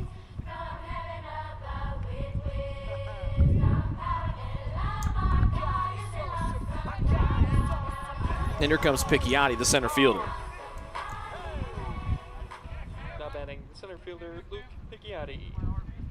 Number 31, Ben Kennedy back in to run. So Kennedy runs for Knepp over at first. Cam's 25th walk of the year. He's almost averaging a walk per game played this season. Another lefty for Lopez to deal with. This time Picchiotti squares up a bunt. Rotates back, 1-0 on a fastball. Picchiotti and Frickle, the 2 Trojans today with multiple hits. Picchiotti trying to be the first man to 3. Back over to first, or Lopez fires to first. No tag from Nixon. Cloudy, windy, and sometimes rainy afternoon here in game number 1 from Winterholder Field. Picchiotti a late bunt. This one high in the air. This is going to be trouble up to the first base side, and Picchiotti is retired as Nixon makes a backpedaling catch at first. Picchiotti tried to lay that bunt down the first base side. Instead, he scooped it high in the air, and a soft pop out on the bunt attempt. 1 away. Designated hitter Riley Singleton. Taylor struggles with runners on, continue just 3 for 18 today with men on the bases. Fastball low and in for a strike to Riley Singleton. Singleton 0 for 3, a couple of ground outs, and a strikeout for the freshman from Evansville. Kennedy runs for Knepp, the man that pinch hit for him, and Singleton smacks it to the right center field area. Kennedy on his horse. He goes from first to third. And the Trojans get their 4th hit today with runners on the bases, first and third again. Here in the bottom of the 8th as Taylor tries to stretch out their 3-0 lead with 1 away.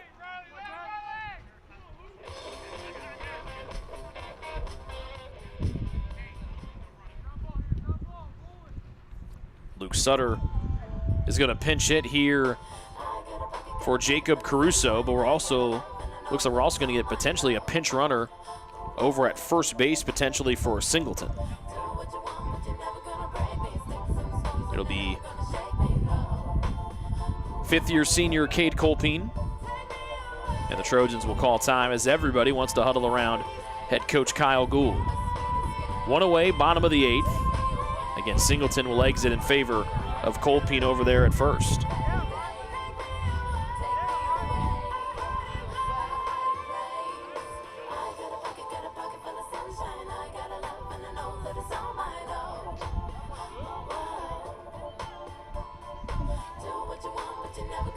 While that meeting was going on, Casey Kalman chats with his pitcher Lopez. So it's Cade Colpine running for Singleton at first after the one-out single. Kennedy overrunning at third base as Luke Sutter, the pinch-hitting freshman out of Centerville, Ohio, tries to make an impact here in the bottom of the 8th. Taylor led 2-0 after the first and then had to wait till an inning ago in the 7th to get their third run. Trying to give some more insurance to Jack Ross, who came in last inning. And wild pitch here goes off the legs of Kalman and the home plate umpire Ratchlow. Kennedy scores standing up, and it's 4-0 Taylor off the wild pitch.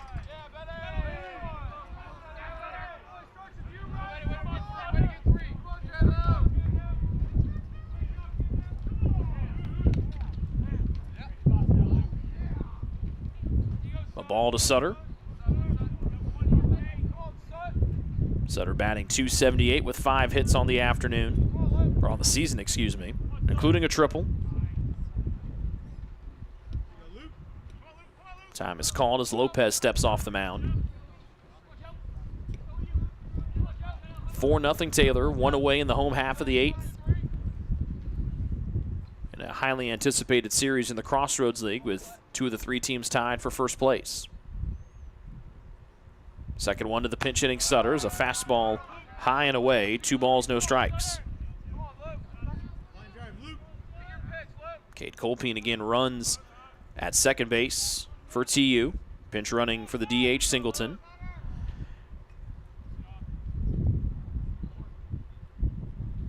Sutter takes a strike on the outer half, 2-1.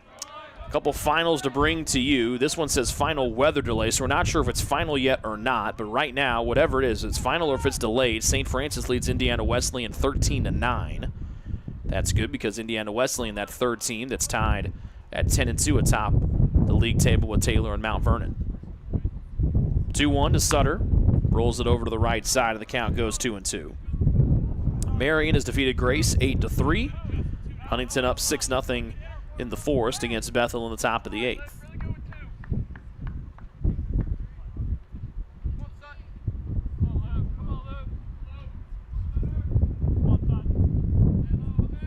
Two balls, 2 strikes, 1 away, 1 home here in the 8th. Sutter pops it up to the infield, now tailing behind home plate. Kalman trying to find it, he dances, and he catches above his head, 1 away, or 2 away, excuse me.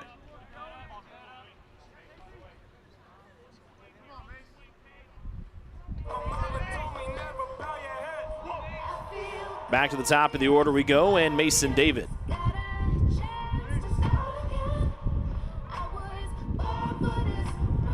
batting number 15, Mason David. So that is a final. St. Francis did defeat Indiana Wesleyan 13-9 in the opener. So that weather delay might just be for game number 2. Back to the top we go, and Mason David, ball 1, as he bats for the 5th time today.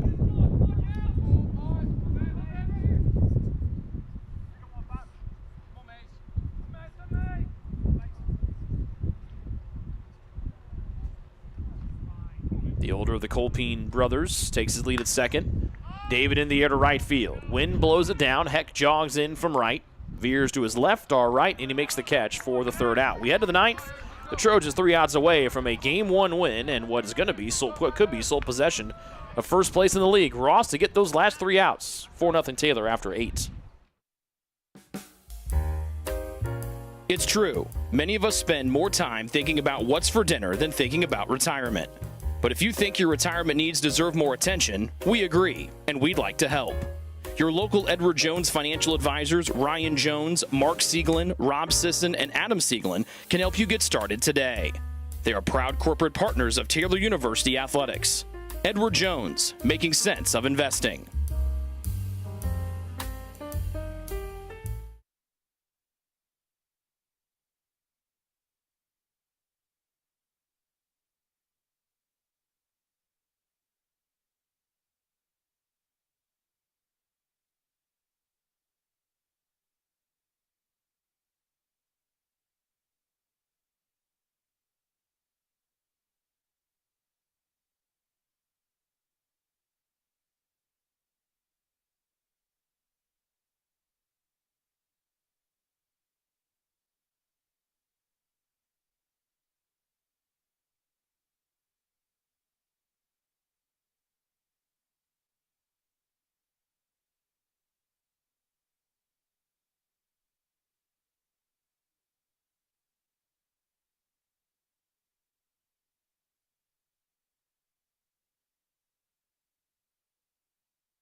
2, 3, and 4 coming up for Taylor here in the top half of the ninth inning, and a strike from Ross to start to Ryder Minnick. Other Taylor scores to bring you softball on the road at Doug Gower's old stomping grounds. They defeat the Foresters 7-6 in game 1 of their doubleheader. Taylor trying to take this 4-0 win and go into game number 2 as a aggressive swing from Minnick. Gets nothing but air and raindrops. 2 strikes here against Ross. With the Iwu loss in game 1 at St. Francis, the winner of this game gets sole possession of first place. Ross on a slider low. Minnick checked. Caruso appeals to Theron Butler, and he says it's ball number 1.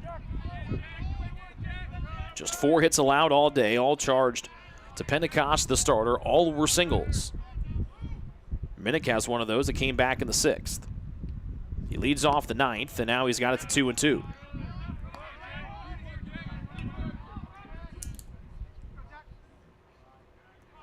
Ross trying to get his 3rd save of the season. 2-2 home. Good eye on the slider from Minnick. He's got the count full.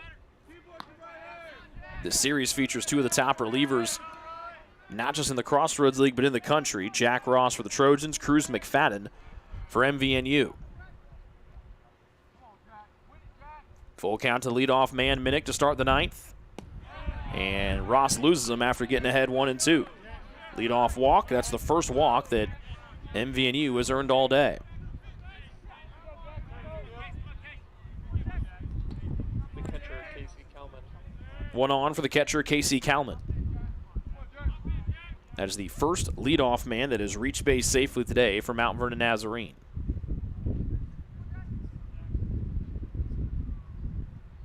Ross out of the stretch and fires home an E-high fastball for a called strike.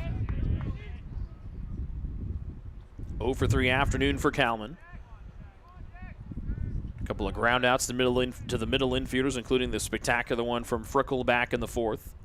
And a fly out to Manning in left.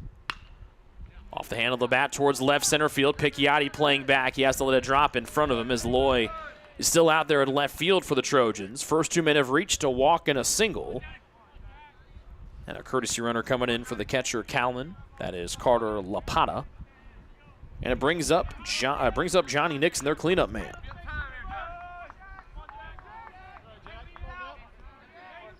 Number 3, Carter Lapata. Just 11 pitches is what Ross needed to sit down the side in the 8th. 1-2-3. He's got some traffic out here now with 1st and 2nd and nobody away for Nixon. Ross looks back to Minnick, the lead runner at 2nd. Fires it low. Caruso covers it up, but it's 1-0.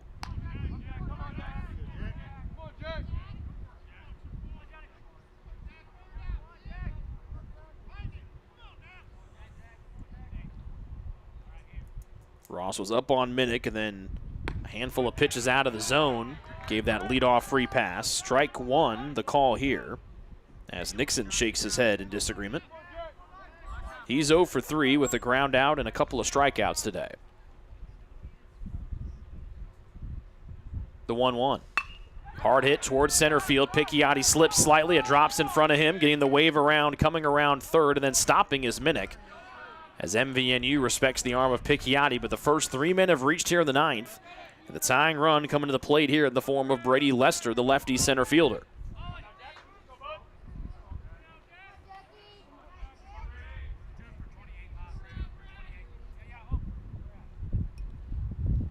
And a courtesy runner, a pinch runner, and Owen Gleason coming in to run at first here for Nixon.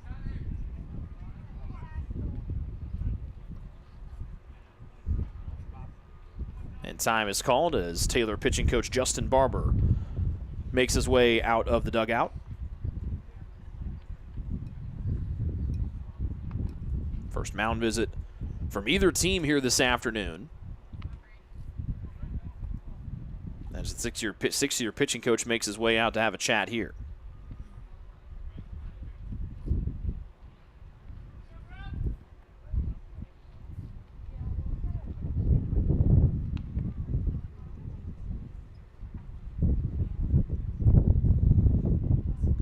Bases full for Mount Vernon Nazarene. Neither team has had the bases full until right now. But a leadoff walk to Minnick after Ross had the count in his hands. And then early singles from Kalman and now Nixon have put 3 on the pond here for MVNU. And the tying run, Brady Lester here at the plate for the visitors. Now batting center fielder Brady Lester. Shift is on to the right side of the infield for the lefty Lester. And those single runs that Taylor scored in the 7th, the 8th, and the 8th looming large now. But again, remember, they have left plenty of men on the bases today. Lester, strike on the outside from Ross. 0-1. Taylor has left 9 men on the bases today. And again, almost half have been in scoring position. 0-1. Let's make it 0-2. First on the outer half, then to the inner half. 2 knee-high fastballs from Ross. 2 strikes here on Lester. Dalton Swinehart is getting warm in the Taylor pen just in case he's needed. Bases full, nobody out, top of the 9th. 0-2. Up the left field line, bending foul. And that's where it lands.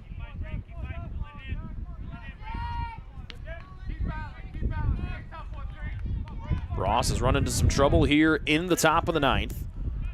Looking to get that first out here with the Trojans ahead 4-0. But the base is full of visiting Mount Vernon Nazarene Cougars. 0-2 again.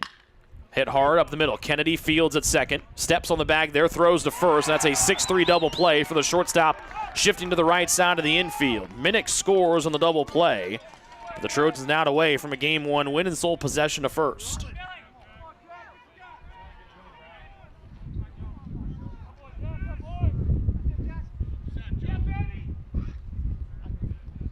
And the last man standing is Joe Poremski, who re-enters here for MVNU. Lapata, the runner, now stands at third base, and a big double play there spun by TU.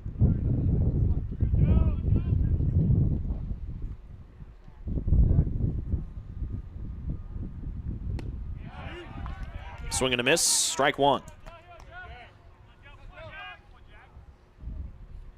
Poremski today 1 for 3 with a single and a strikeout.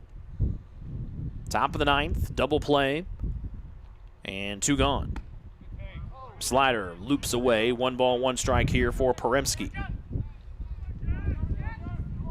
Taylor trying to stay undefeated at home, MVNU trying to stay undefeated on the road.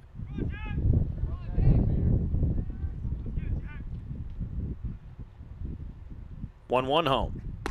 Right down the middle. Strike 2, and MVNU's down to their last strike here in Game 1. 1 run in, a 4-1 deficit here for Mount Vernon Nazarene, as Poremski tries to extend the top of the 9th.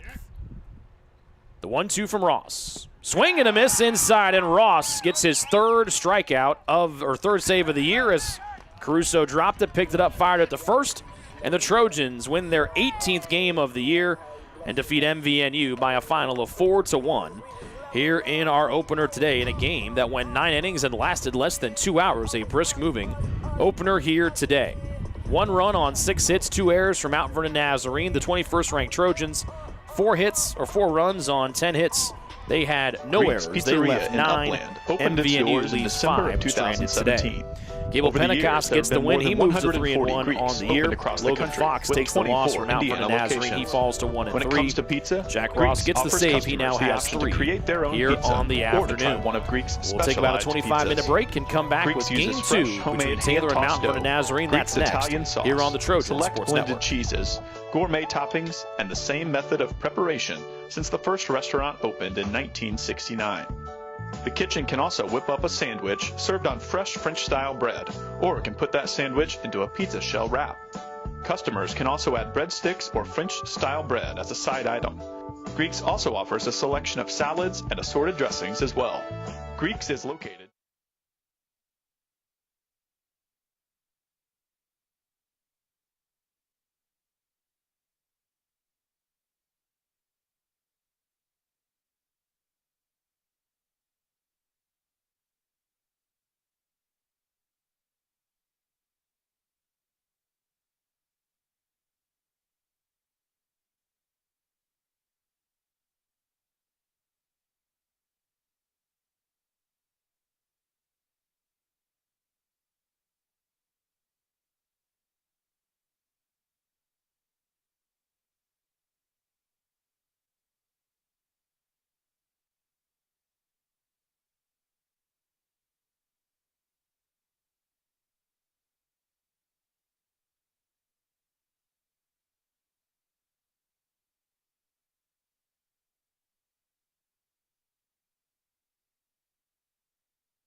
Welcome back here to Winter Holder Field on the campus of Taylor University for game number 2 of our highly anticipated doubleheader between Taylor and Mount Vernon Nazarene. The Trojans took game 1 4-1. Gable Pentecost got the win, Jack Ross the save, and we're ready to go here for game number 2 between the 18-9 Trojans, 11-2 now in the Crossroads League, and the 14-9 Mount Vernon Nazarene Cougars, who fall to 10-3 overall.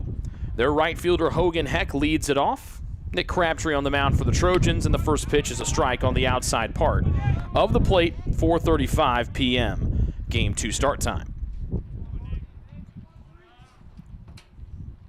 Heck in game number 1 was 0 for 4 with the majority of his contact. Actually, two pieces of contact he hit, 2 to third base and David, and 2 over to Glad at first. 0-2 on the foul ball here from Heck, 5'9" out of Waterville, Ohio. Crab to the lefty, kicks and deals, and another one lifted up and out. Nick on the year the best earned run average for the Trojans at 245, making his second start of the season, his 9th overall appearance. 1 save, no decisions. He has struck out 30 and walked 15. And just over 18 innings of work. A little fly ball over Frickle at second base, drops in front of Caleb Colpeen in right, and a leadoff single is on here for MVNU to start game number 2.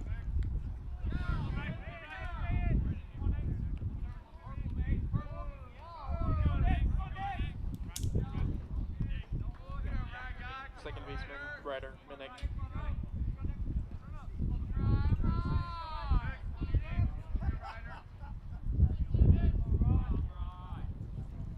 And the next man up is the second baseman, Ryder Minnick. Crabtree's fastball is high. 1-0 here for the second baseman, Minnick. Ryder started off cold in the opener, going 0 for 2 with a couple of ground outs. Then his last 2 plate appearances, a single and a walk. He scored the only run of game number 1 for MVNU in the top of the 9th. Back to our breaking ball from Crabtree is in there for a strike. The outfield from left to right, Cam Knepp, Luke Picchiotti, and Caleb Colpeen. The infield the same as game number 1, Mason David at third, Ben Kennedy at short, Brennan Frickle at second, and Sam Glad is at first, and Jacob Caruso is behind the plate. Rocking and firing a fastball on the outer half is Crabtree, and he goes ahead 1-2 here on Minnick.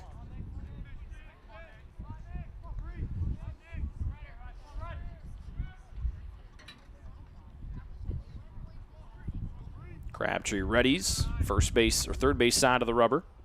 Up 1-2, runner on, nobody out, top of the first, game 2. And a swing and a miss on an absolute heater there from Crabtree, 1 away.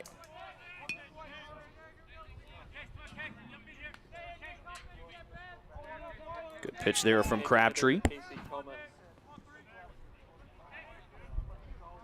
Again, Taylor with their win in game number 1 has taken over sole possession of first place in the Crossroads League, thanks to the St. Francis 13-9 win over Indiana Wesleyan in their opener today up in Fort Wayne. Curveball from Crabtree, just a hair off the mark. A ball to start here to Casey Kalman.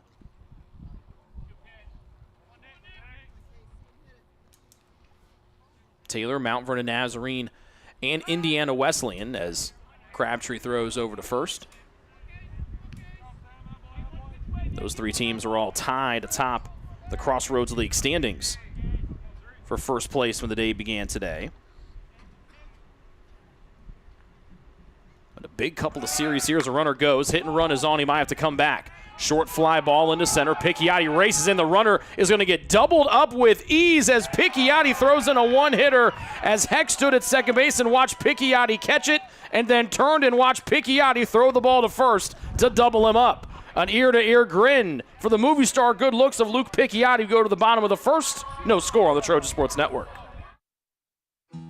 Best One Tire and Auto Care Upland is proud to support Taylor University Athletics. Located at 148 South Main Street, Best One is open 6 days a week. Owner Mike Pearson and his staff offer replacement tires from brands like Bridgestone, Firestone, and Goodyear. Customers can also shop for tires from the comfort of their home by using the online tire finder. When it's time for mechanical repairs, Best One's ASE certified technicians can perform a wide range of services to get their customers back on the road. And those same technicians can do repairs on fleet vehicles as well. Taylor Athletics says thank you to Mike Pearson and everyone at Best One Tire and Auto Care Upland.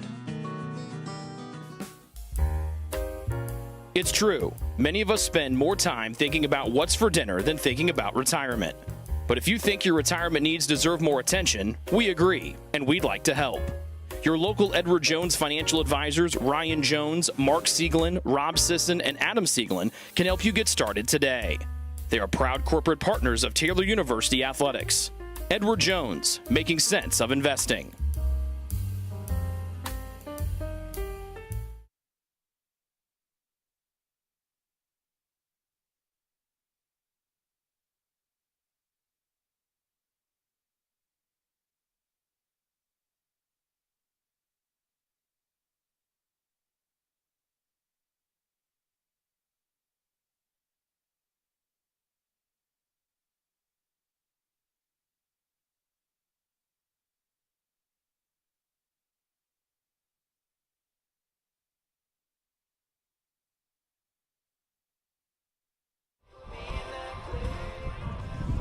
No score as we start at the bottom of the first between Taylor and Mount Vernon Nazarene.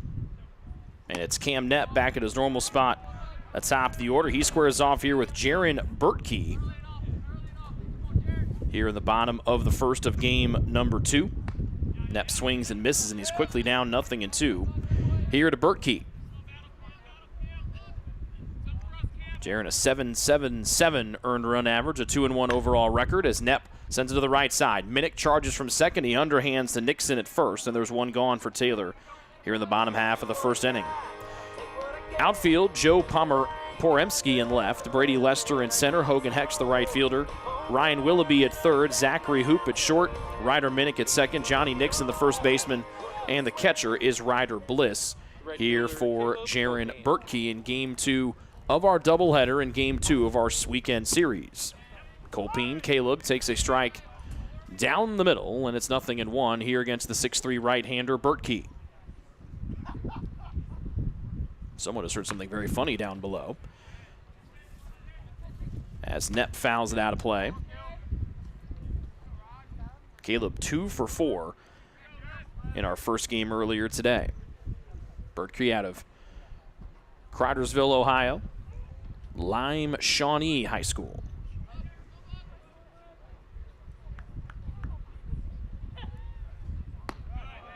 And Colpeen looks at ball 1.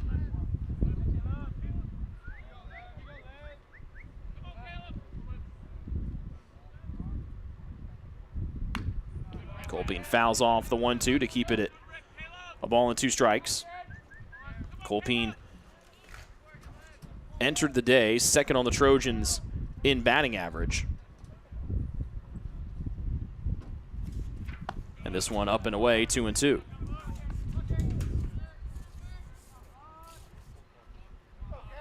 .371 the average for Caleb when the day began. That 2 for 4 showing earlier will help things out. And now he's ahead 3-2. Cloudy overhead here as we begin play in the nightcap. And Colpeen fights one off, and it's a full count still, 3-2.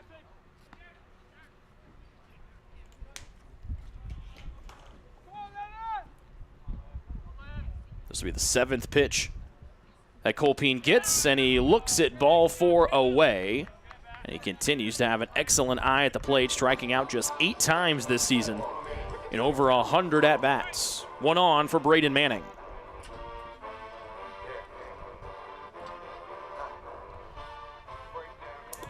Designated hitter Braden Manning.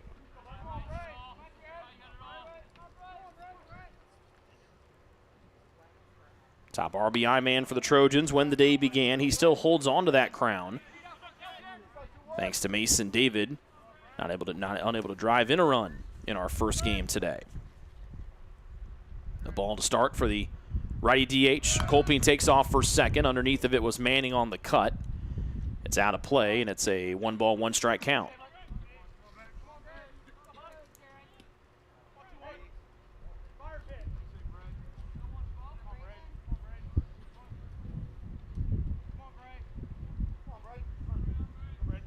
Manning 1 for 4 in the opener, got on base twice. Also drove in a run. Sits on the 0-2, slides away on the offering from Bertkey. And that puts Manning ahead 2-1. With David, Glad, Frickle, Picchiotti, Kennedy, and Caruso all set to follow him. No score, bottom of the first. Colpine drew a 1-out walk. He's still over there. He goes. Strike at the plate. It's 2-2. Good throw, and they get Colpine out. Ryder Bliss with an excellent throw as Colpine thrown out trying to take second. They're 2 away for the Trojans here in the first, and the count 2-2 to Manning at the plate.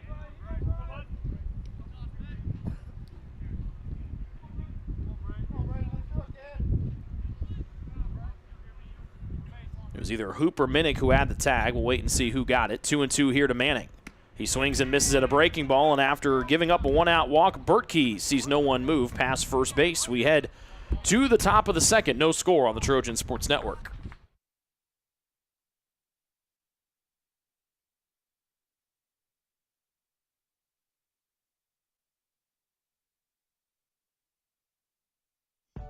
Greek's Pizzeria in Upland opened its doors in December of 2017. Over the years, there have been more than 140 Greeks opened across the country, with 24 Indiana locations. When it comes to pizza, Greeks offers customers the option to create their own pizza or to try one of Greek's specialized pizzas. Greeks uses fresh, homemade, hand-tossed dough, Greek's Italian sauce, select blended cheeses, gourmet toppings, and the same method of preparation since the first restaurant opened in 1969. The kitchen can also whip up a sandwich served on fresh French-style bread, or it can put that sandwich into a pizza shell wrap. Customers can also add breadsticks or French-style bread as a side item. Greeks also offers a selection of salads and assorted dressings as well.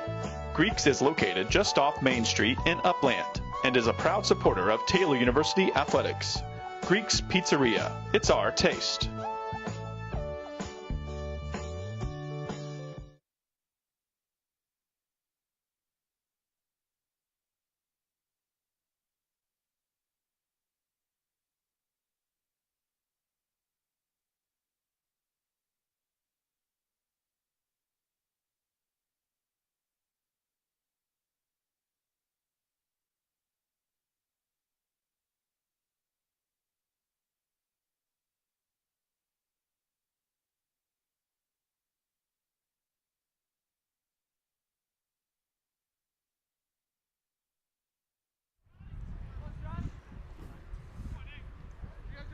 No score through 1. Taylor unable to replicate getting 2 runs in the bottom of the first like they did in our opener. But Crabtree starts off Johnny Nixon with a strike.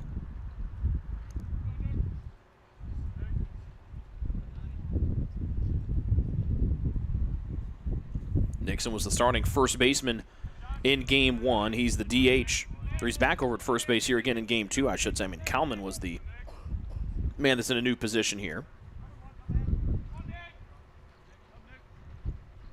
Nixon a 1 for 4 opener with a single in his last at-bat. Poked off the end of the bat, foul. Strike 2 here on Nixon. Gable Pentecost spectacular for the second game in a row. Went 7 innings, no runs, 4 hits, 6 strikeouts, no walks. 1-2 from Crabtree, misses inside. That's 2-2 here to Nixon.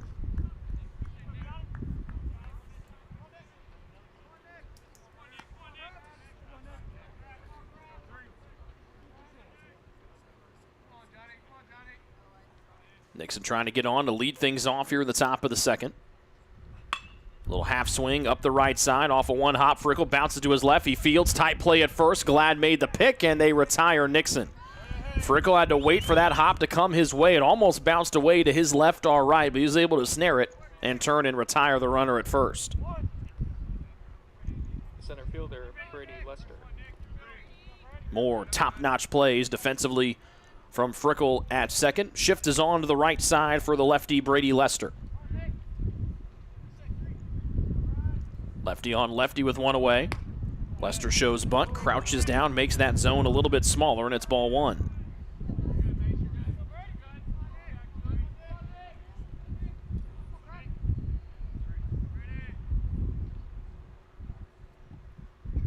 Crabtree out of the stretch, second one in. Up and on the hands, 2-0.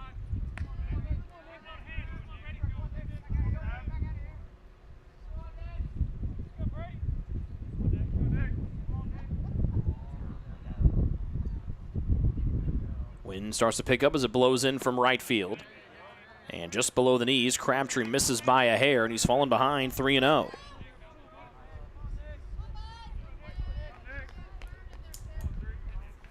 Lester was 1 for 4 in the first game today. He's up 3-0 here. Strike on the outside half. Caruso able to pull that one back across.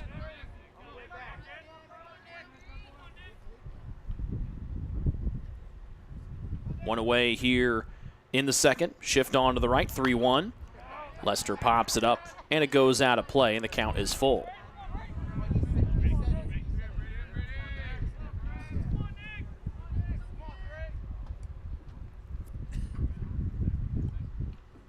Crabtree sets, takes a deep breath. The payoff pitch home to Lester, and he looks at strike 3 on a wonderful breaking ball from Crabtree.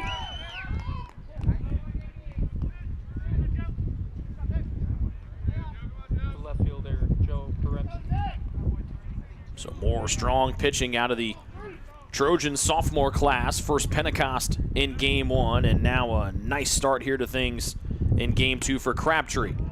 Able to paint the outside corner to get a strike on the righty Joe Paremski.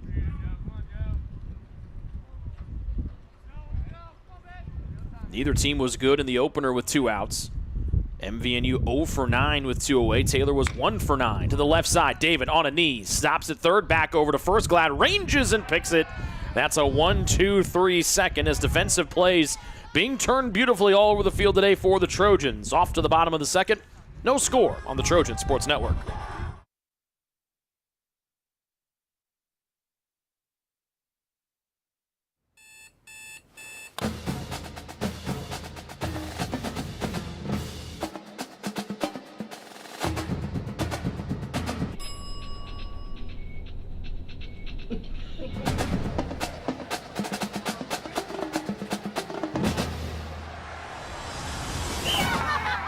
When you need the fuel to be your nephew's #1 fan, Holiday Inn Express.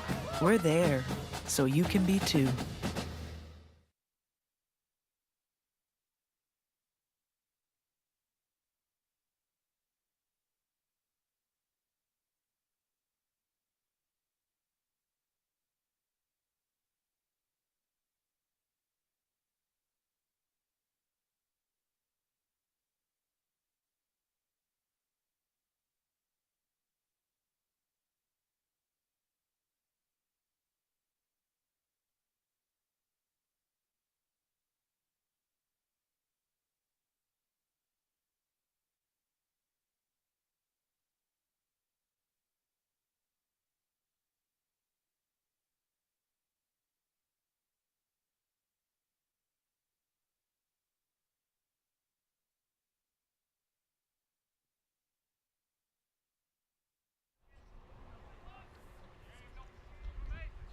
No scores were a pitch into the bottom of the second of game 2. David, Glad, and Frickle coming up for Taylor as David rips up the left field line, bounces in fair. This will be extra bases for the Taylor third baseman. He rounds first. He sets his sights on second base. Paremski fires it in from the warning track, and a leadoff double here for David.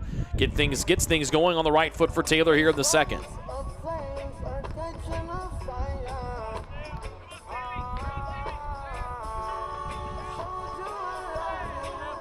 Second double of the double dip for David today. Moves that total up to 12, which has tied Caleb Colpine for the team lead. Prime scoring opportunity for the Trojans here in the bottom of the second of game 2. Glad jumps on the first one, but undercuts it and screams it foul.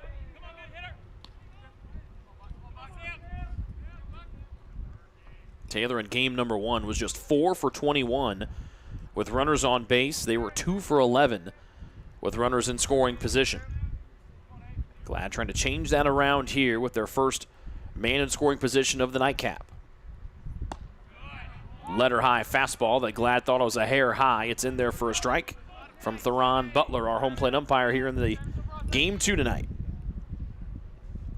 2 strikes on Glad. who drove in a run on a sac fly in our first game today, also singled and walked. 0-2 home.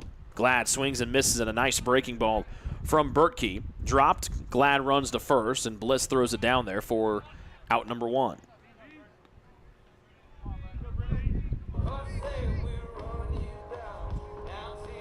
Second strike of the day for Bertkey. 1 away for Taylor here at home in the home side of the second. Second baseman, Vernon Nazarene. And that brings up the Trojans' best batter from game number 2, one of their 2 multi-hit men, Brennan Frickel. Or game 1, excuse me. Big ol' lead for David at second as he dances. Frickel skyrockets the first one into the clouds, twisting and turning his mitt. Now he's got to race hard to his left. It goes off the edge of his mitt as he was fighting the wind coming in back into the infield, and Frickel is safe as Minnick just didn't seem to get a good read of that one off the bat with the wind and the gray skies overhead. E4 on that one from Minnick. And the Trojans have 2 on here with 1 away. Center fielder, Luke Picchiotti. So 2 on, 1 out here at the bottom of the second for the center fielder, Luke Picchiotti. David trying to score from second as the Trojans look to score first for the second game in a row. And it's a ball away here to Picchiotti. Again, both teams struggled with runners in scoring position in our first game today. Taylor had the slight upper hand, going 2 for 11. Just 1 hit and 5 opportunities for Mount Vernon Nazarene. Picchiotti chops the second one down, and the count evens up at a ball and a strike. Bottom of the second, game 2, leadoff double for David. Then a drop pop fly from Minnick, the second baseman, has put Frickel over at first. Like Frickel ahead of him, Picchiotti a couple of hits in our first game today. Sits on a slow one away, 2-1.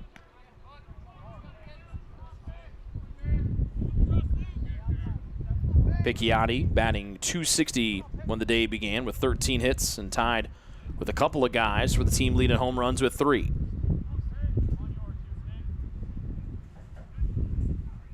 Two balls and a strike here to Picchiotti with 2 on, 1 away. Picchiotti pops it up high in the air to left. Poremski comes in, veers towards the foul line, makes the catch with 2 hands. Runners retreat back to second and first, and there are 2 gone.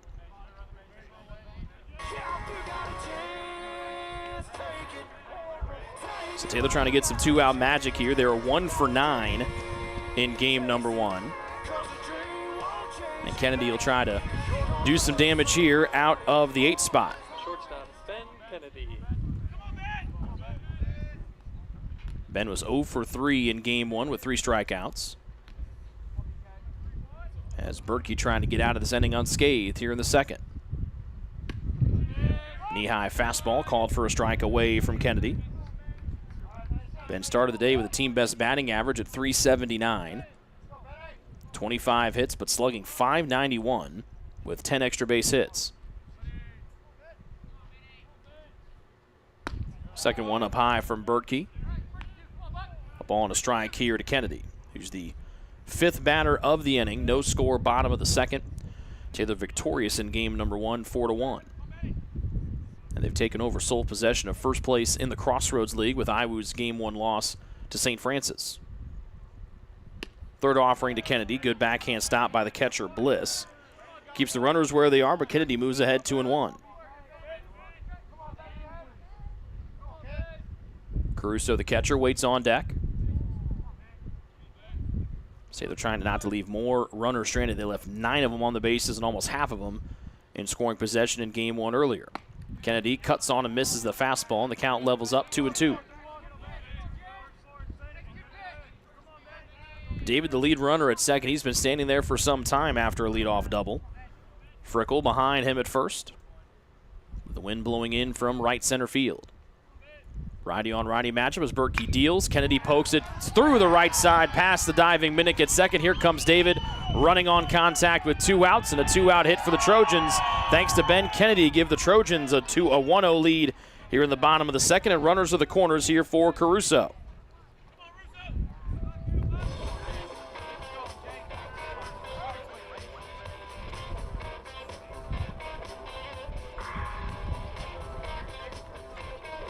So Frickle on via the air.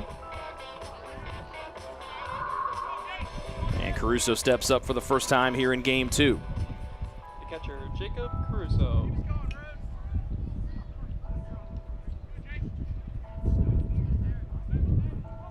Caruso 0 for 2 at the walk in our first game today. And watches a breaking ball dive in from Bertkey to make it 0-1. So Taylor able to capitalize with a 2-out hit. Again, they struggled in that category in game 1, just 1 for 9 with 2 outs. The two teams were combined 1 for 18. Second one, breaking ball, same result as the first, a little bit lower, but still a strike, 0-2. Caruso, the 6th batter of the inning here in the bottom of the second.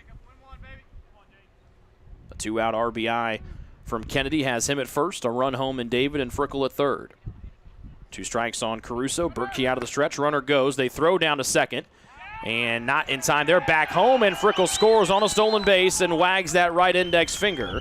It's 2-0. Taylor, as the double steal, works to perfection.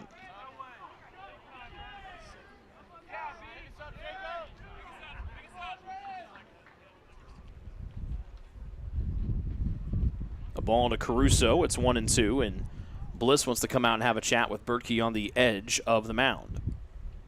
So leadoff double from David. Stays where he is on the missed catch by Minnick at second. Put Frickle on.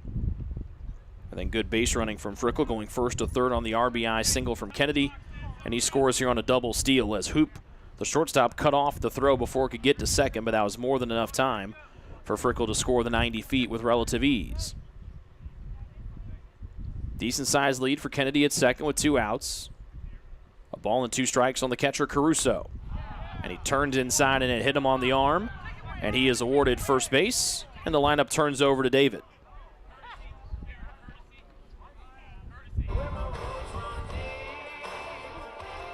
And Fletcher Remick comes in to run for Caruso, per the NAI rules of the courtesy runner. And here comes 35th year head coach Keith Veal to have a chat here with home plate umpire Theron Butler.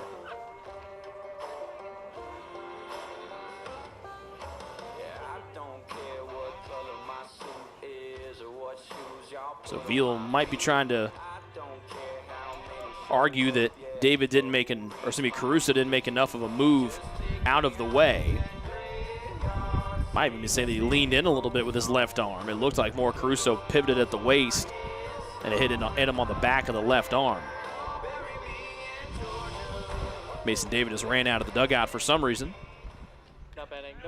Not sure if he was cold, but he's back in. Caleb Colpin's looking at him like he was running away from a snake. So Remick runs for Caruso at first. The batter is Cam Knepp, back at the top of the order after missing the majority of game number 1 after a job interview. Launches the first one high in the air to left. Got an eye on it as Poremski, the left fielder, masked, and he makes the catch for the 3rd out. But the Trojans push across 2 unearned runs. They lead 2-0 after 2 here on the Trojan Sports Network.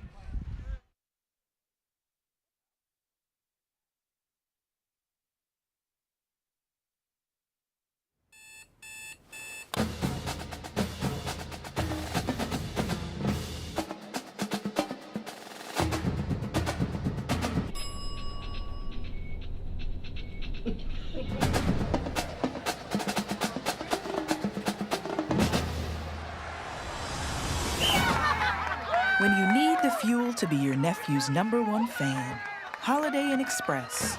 We're there, so you can be too.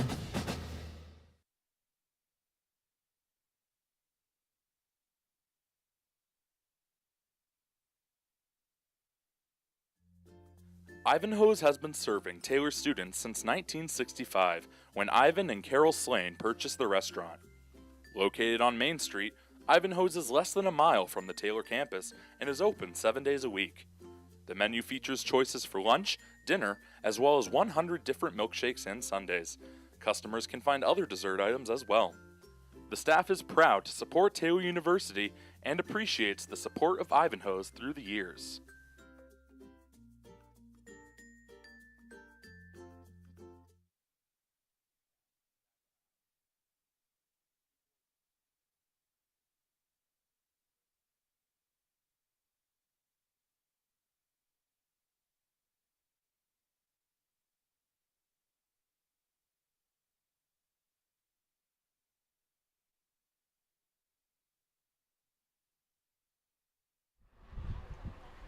Inning number 3 starts off with a strike. Here to the third baseman, Ryan Willoughby.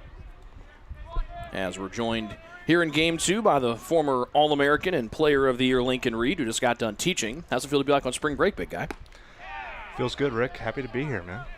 You're happy because we're inside. You remember Yes. these cold days against Vernon Nazarene out there freezing. Now, you had all the gear on to keep you warm. 2 strikes here on Willoughby, the third baseman, as he leads it off.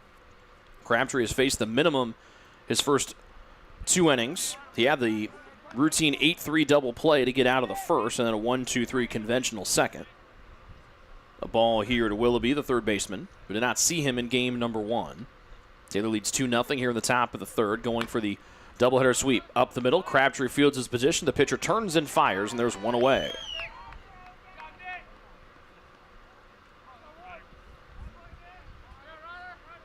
Like we talked about how big of a series this was, obviously, when the day started. Taylor and Mount Vernon Nazarene, one of 3 teams tied atop the league standings of the Crossroads League at 10-2. Taylor now 11-2, now combined with IWU's loss to St. Francis in Game 1. The Trojans have sole possession of first place. First pitch strike here to the catcher, Ryder Bliss. You've been in a lot of these big series knowing that first place is on the line. What's it like to be a part of these? I mean, it doesn't get any better than this. I mean, you're playing for conference leading spot, and back in my playing days, Mount Vernon always seemed to be always in the top. So it's, in a way, it seems like Taylor, IWU, Mount Vernon, I mean, these are all 3 really strong programs, and yeah, every game matters from this point on.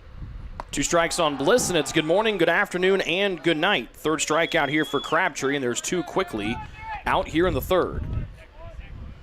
Baseball and softball I also find unique in the fact that in all of the other sports, you want to finish in the top half, the top 4 to finish and get home field or home court advantage. In baseball and softball, it's at a predetermined site, so it's really all or nothing. You either win the regular season title, get the auto bid, and it matters obviously because you would get to bat last, being one of the top 4 seeds, but in the grand scheme of it, it's really nothing like the other sports. It's really first place or nothing.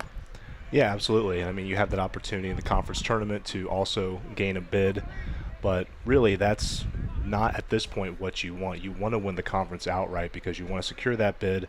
But yeah, it's like you said, it doesn't really determine home field advantage or anything like that at this point. It's just trying to see who's going to be the top team in the conference. Breaking ball from Crabtree, called for a strike 2 here to the shortstop, Zachary Hoop.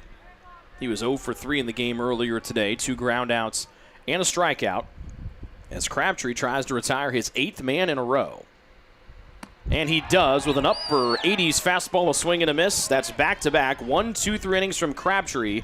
And the sophomore starters, first Pentecost and now Crabtree, have been stellar today. Through 2.5, it's 2-0 Taylor on the Trojan Sports Network.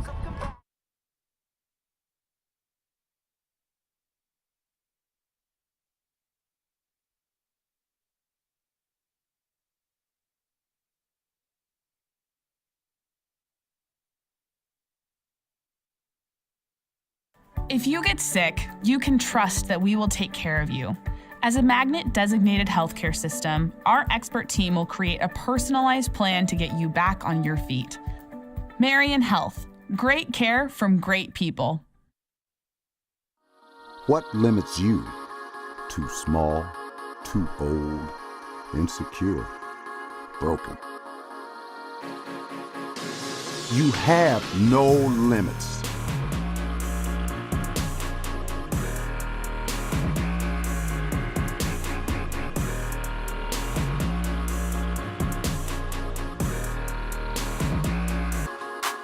Rethink your limits.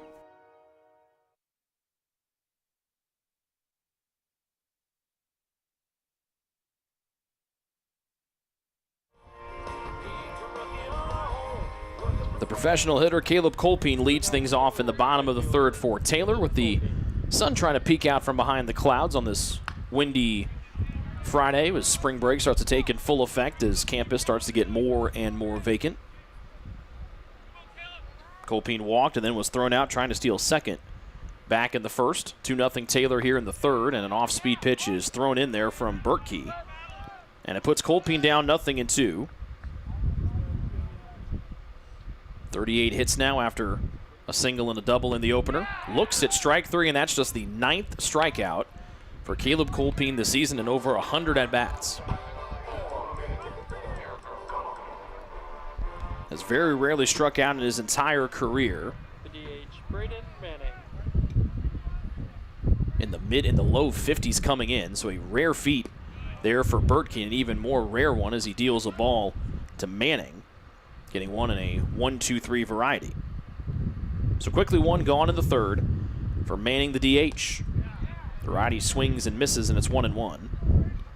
Had a chance to talk with Braden earlier today. I find it unique. He's one of the few guys, if the only, that we've seen bat righty and throw lefty as he pokes one into right field. Playing back was heck. It's a one-out single for Manning. And I asked, so why bat right, throw left? And he goes, well, my dad made me learn to throw left so I could, when I was pitching when I was younger, and so it just kind of stuck. I mean, in many ways, that's a smart move. Puts a lot in your favor. You know something about batting from the left side as a switch hitting catcher back in your day, so you had a lot of extra reps in batting practice, right, to keep both fresh. Oh, that's one way to get extra reps. It's a more convincing way, let's say. Not as much prodding from the coaching staff to let you get an extra turn. Off-speed strike to David. He's 1 for 1, doubling to lead off last inning. He's got the sophomore Manning over at first. Taylor ahead 2-0 here in the third. David goes around on a breaking ball on one that he'd like to have back. But it's quickly 2 strikes on the Taylor third baseman.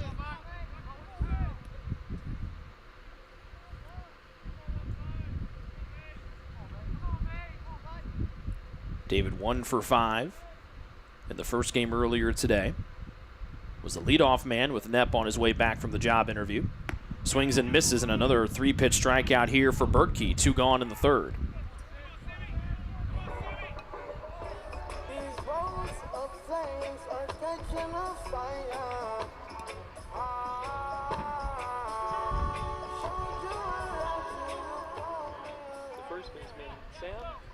So Glad and Manning, 2 of the headliners from that freshman, now sophomore class from a year ago.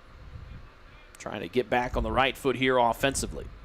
The lefty to the right side. Off the glove of Minnick. It bounces behind him. Everybody's going to be safe as Manning goes from first to third. Another error on Minnick, his second of the day. And it's runners of the corners here with 2 away in the third. Really great heads-up base running there by Manning. He did not slow down even when that ball looked like it might have been played really smoothly by the second baseman. But, yeah, he really kicked it into second gear there. And for such a big, strong individual, man, he can move pretty quick. Manning 6'3", 225 pounds. So 2 errors here on Minnick. 1 last inning, 1 here in the third, and now Frickle trying to make it really hurt. Takes the first one upstairs, 0-1. Second baseman, Brennan Frickle. Frickle reached on that first error by Minnick and then scored on the double steal to make it 2-0 just a frame ago. Upstairs and off speed, and it's 1-1.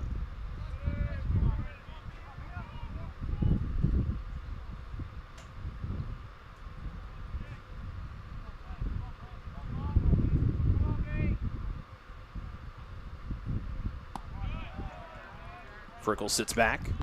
They're actually going to give that a single to Glad, so he gets the base knock. Either way, first and third here for the home side.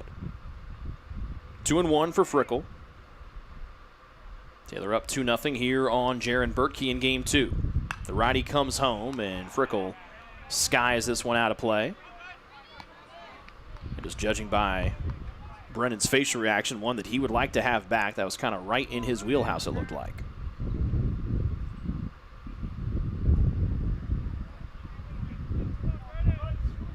Two balls, 2 strikes, 2 on in the bottom of the third.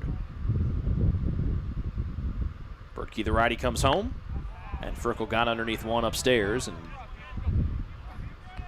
to the now pretty much empty parking lot, thanks to spring break. Still 2-2.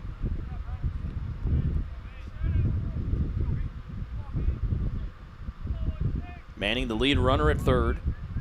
As the Trojans look for their third 2-out hit here of game 2. Frickle swings and misses, and all 3 outs here in the third via the strikeout from Bertke. He's got 5 on the day, but Taylor has a 2-0 lead after 3 here on the Trojan Sports Network.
We apologize for our technical issues. Our computer a little bit frozen over there, but the good news, it's still streaming, so we'll keep an eye on that. And if it wants to unfreeze itself, we'll try to bring it back to life to update the scoreboard and everything. But we're at the top of the fourth, top of the order up here for Mount Vernon Nazarene with Hogan Heck, Ryder Minnick, and Casey Kalman.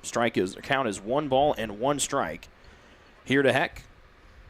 And he's 1 for 1, but he was the one that was doubled up on that 8-3 putout. It looks at an off-speed from Crabtree, and it's 1-2. He got all the way to second, watched Picchiotti catch the ball in center field, then watched Picchiotti throw him out back over at first. 2-0 score, this 7-inning game 2, top of the fourth. And that one up and away from the batter, Heck, 2-2. Here from the starter, Nick Crabtree. His classmate Gable Pentecost, stellar in the first game earlier today. Went 7 innings and got his third win of the year. Second straight appearance. That's a start here for Crabtree. Up the third base side, fair by about a ball with David. Whips it over there on a 2-step by Glad to go from his left foot on the bag to his right. A wonderful play of the hot corner for the first out. Second baseman, Ryder Minnick.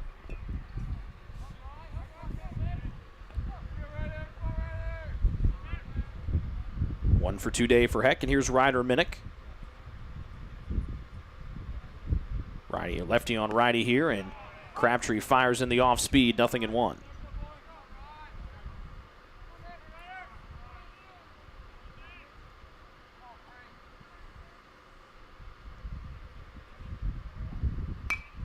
Liner up the right side, foul, 0-2. One great thing that Crabtree's doing that really invigorates a defense is just to attack the zone constantly, keeps the defense engaged. And as we just saw there, a fantastic play at third base. And I mean, if I'm in the field right now, this is definitely the approach you want. Hard hit ball into left, veering in, racing, and it drops in front of Cam Knepp in left. And the single is in the books here for Ryder Minnick. Before that, it has been 43 pitches for Crabtree. Over 30 of them have been for strikes.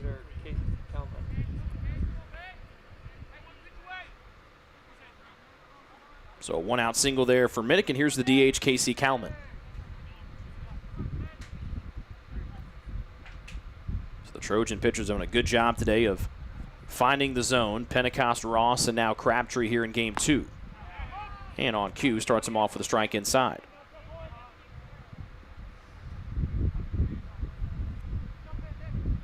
Nick had been more of a reliever before the last 2 weekends. Got the start last week in game 2 against Grace. Gets the start here in game 2 against Mount Vernon Nazarene. His previous 7 appearances had all been in relief. The Trojans trying to find that 4th starter. They knew they had Pentecost, Dudkowski, and Holcomb. That's kind of a question who would be the 4th man. Started off as Hirschberger, and Crabtree's been getting the nod here in the last 2 weekend series.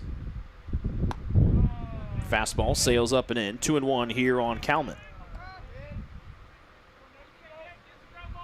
He's 0 for 1 in the top of the 4th. Is the tying run at the plate after the Minnick single.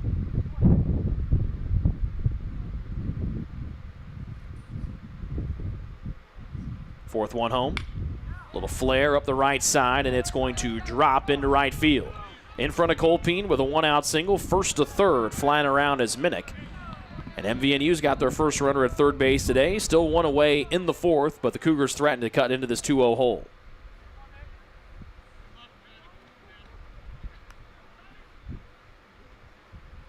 The first baseman, Johnny Nixon.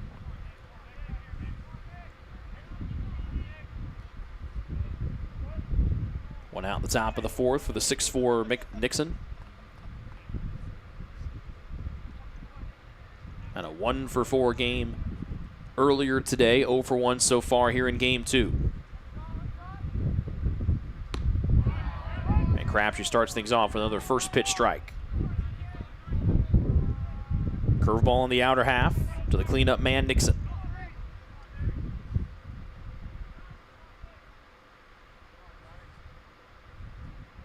The hit from Kalman, the first one here in game 2 with runners on the bases for Mount Vernon Nazarene. Nixon scoops one low and out of play to the right. 2 strikes.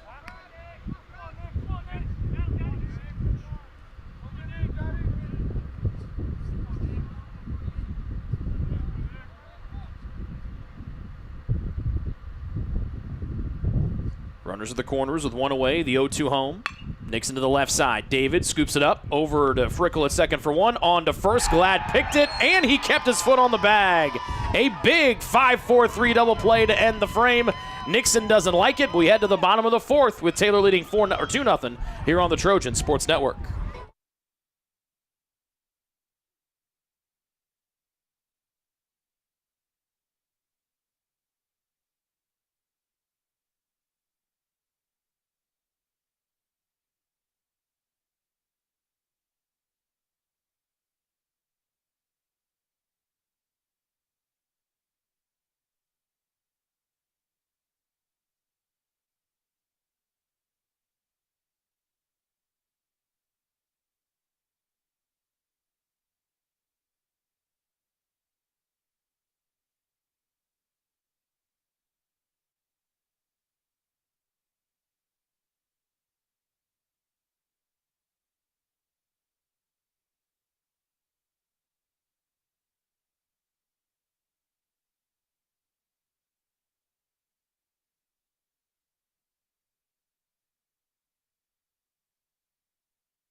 Taylor turns a 5-4-3 double play with runners at first and third and only one away. It keeps their 2-0 lead intact.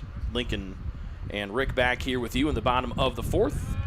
Picchiotti leads it off for the Trojans with Kennedy and Caruso to follow. Bottom third of the order here against Jaron Bertkey.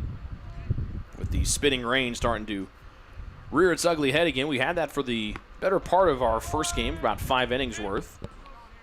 After the bottom of the first is when it showed up.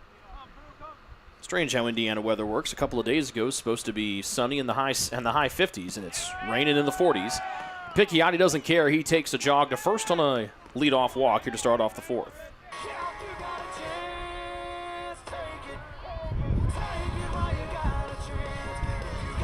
First time Picchiotti's been on the bases today. And it sets things up here for Kennedy at short. Ben Kennedy.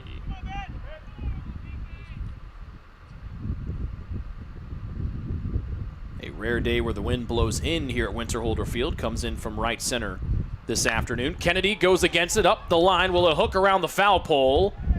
It did not. It hooked around it. And it's a foul ball on a launched one from Kennedy.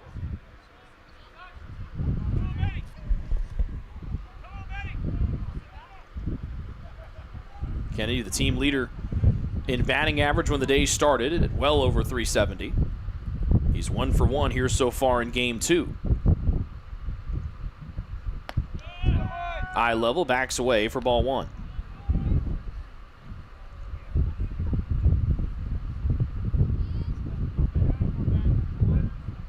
Kennedy struck out all 3 times he batted in game number 1, trying to put that game far in the rear view here. Picchiotti, the Trojans' top base stealer over at first. Firing it back that way is Bertkey. Luke stole his only base he attempted back in game number 1 as that wind with the rain kicks up from right center field. Bottom of the fourth, nobody out, 1 on. Raindrops falling around Kennedy at the plate. Fights it off into the wind, sails into the parking lot, foul.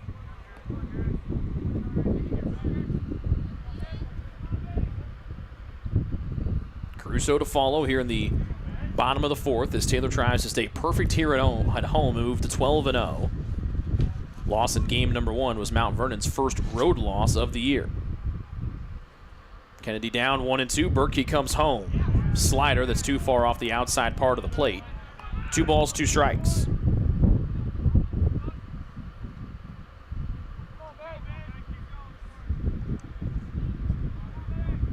Bertkey, the junior, out of Cridersville, Ohio.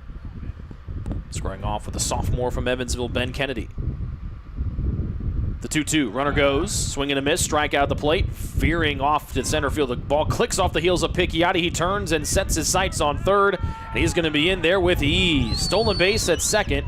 And we'll see how they score him moving to third. But only one gone and a sac fly opportunity here for the Trojans to build on their 2-0 lead. These are these little details, Rick, that we were talking about, how important these games are in conference, especially when you're tied for first, as Taylor was coming into this series. And yeah, it's those little, just taking that extra base, being the more aggressive team. It's going to come down to who's able to capitalize better on the other team's errors. So the extra 90 feet goes down as an error on the catcher, Ryder Bliss.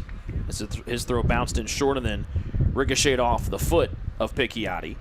Infield plays in, anticipating Caruso, the Taylor catcher, will bunt. 2-0 lead, bottom of the fourth. Taylor looking for a little more breathing room here in game 2. Caruso checks on an off-speed pitch. It drops in for a strike, and the count evens at 1-1.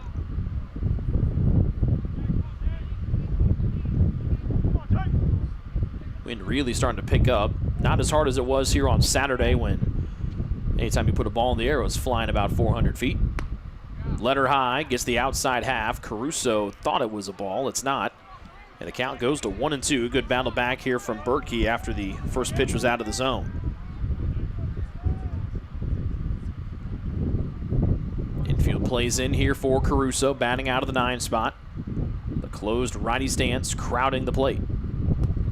Low and away. Good eye from Caruso. Sends Picchiotti back to third. Count evens up at 2.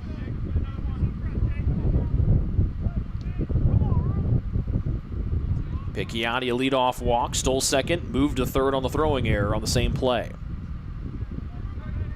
Caruso trying to drive him in here with one away in the fourth. 2-2, late swing and a miss, and another strikeout in the books here for Bertkey. That's his 7th of the day. And there are 2 gone in the fourth for Taylor, ahead by 2.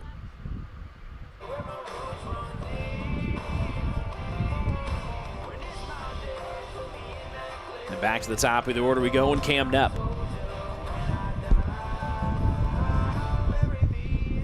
Left fielder Camden Knapp. So Cam 0 for 2. Came on as a pinch hitter and drew a walk in game 1. Inside for a ball. Like hits with Colpine, Knepp seems to draw walks with great regularity. Back-to-back single-season record in walks for the now senior. Takes a strike on the outer half to even the count at 1-1. Bertkey, the right-hander, can look right over Picchiotti at third, and Luke's trying to draw his eye and maybe get him to balk and give him the free 90 feet. Third one to Knepp. Good frame from Bliss to pull it back across the outside corner. It puts his pitcher ahead 1-2.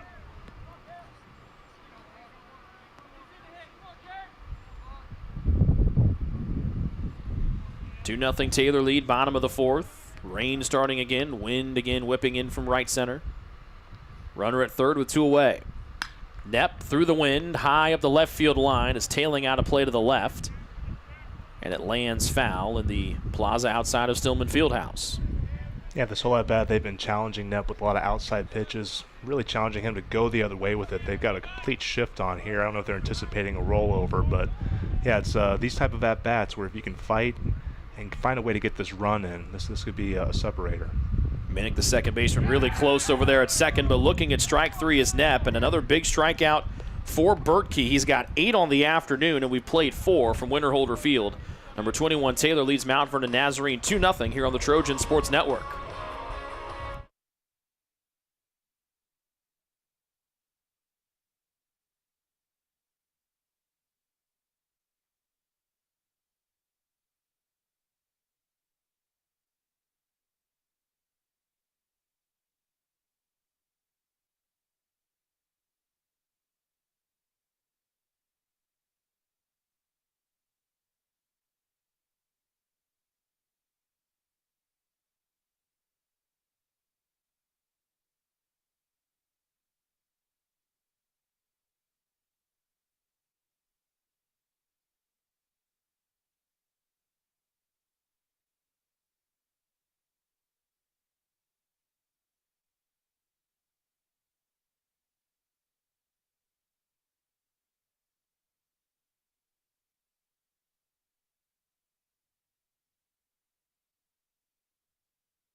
4 innings in the books here for game number 2, top of the 5th, as we'll see Brady Lester, the left fielder, or the lefty center fielder, excuse me, then Joe Poremski and Ryan Willoughby.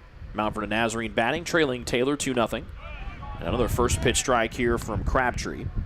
So take a look around the Crossroads League. These are all out-of-town scoreboards in game number 2. Grace leads Marion on the road 3-1. Indiana Wesleyan leading St. Francis also on the road 5-1.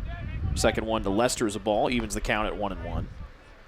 And Bethel and Huntington scoreless in the bottom of the 3rd. Spring Arbor played yesterday. That's why I did not hear their name called with Goshen. First one, second or third one from Crabtree away, 2-1.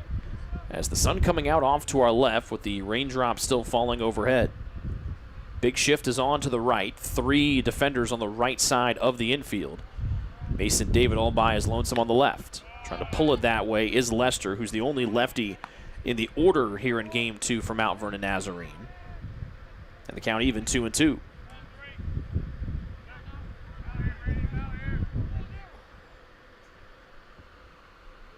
2-2 from Crabtree. Big swing and a miss on an off speed, and Lester down on strikes.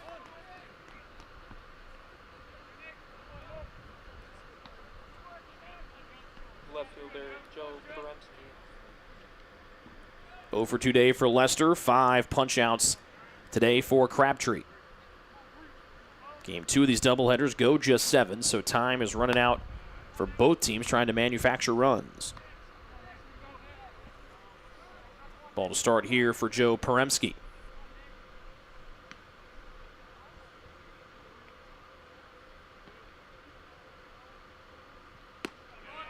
Good late action on the breaking ball there from Crabtree, 1-1. Really trying to wear out that outside part of the plate to the right-handed batters today.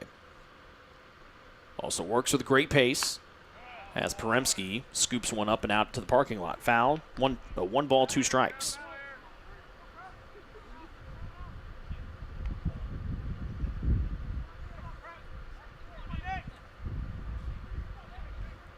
Poremski 1 for 4 in game 1. He's 0 for 1 here so far. Liner to the left side. One hopper down to an E. Kennedy at short, across to Glad for out number 2.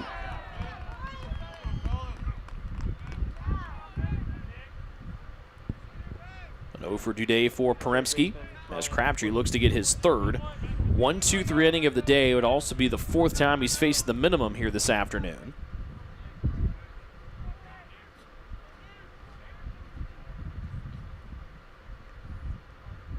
Batter is Ryan Willoughby, the 3rd baseman, and Crabtree a first pitch strike. And Lincoln, we have a first. I've seen people bring coffee and hot chocolate to their friends. I've never seen them bring it in a real mug before. That is some first-class service right there. That is a high-quality friend that Maddie Dry and Allie Shigoda from the Taylor women's basketball team have. So much so their friend didn't even bring a hot beverage for themselves. A hug will suffice to say thank you. 2 strikes here, and now 3 as Crabtree cooking like coffee. 1-2-3 here in the 5th. 6 strikeouts as Willoughby down. We head to the bottom of the 5th. Taylor leading 2-0 here on the Trojan Sports Network.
2, 3, and 4 coming up for Taylor here in the 5th. Colpine rolls over right side to the second baseman, Minnick. Sidearm gets Colpine out. 2 pitches in and out here to start the 5th.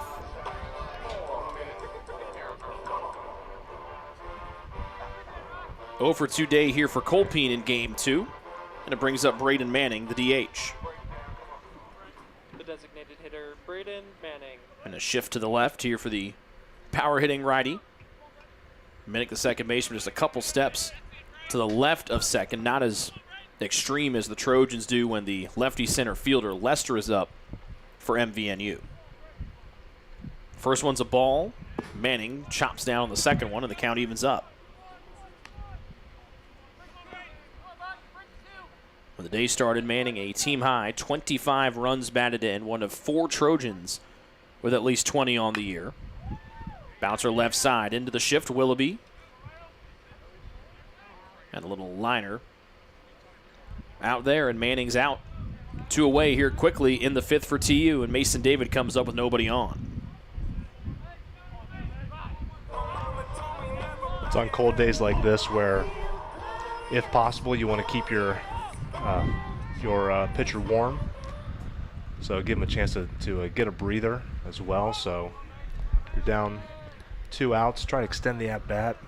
Try to get some guys on base. And David does just that, getting plunked on the backside, and he'll jog to first.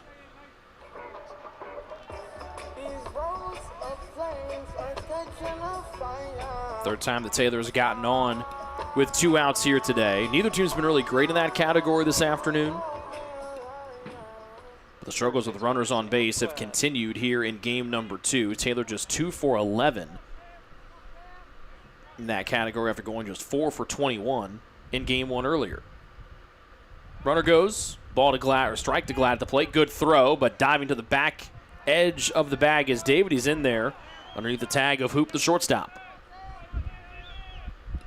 Yeah, that was a great jump there, and now with 2 outs, you're just 1 extra base hit away from extending this to a 3-run lead. 4th stolen base for the Trojans here in game number 2. Righty on lefty here in the bottom of the 5th with 2 away. 2-0 Taylor lead. The pitch to Glad. Big swing and comes up empty. 0-2.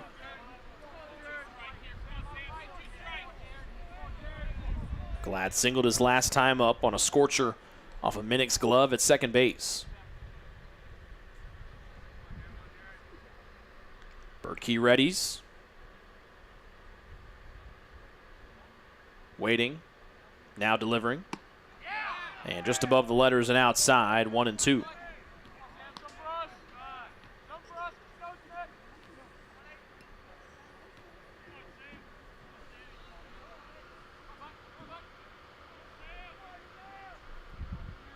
Glad trying to get on for the second time here and extend this bottom of the 5th.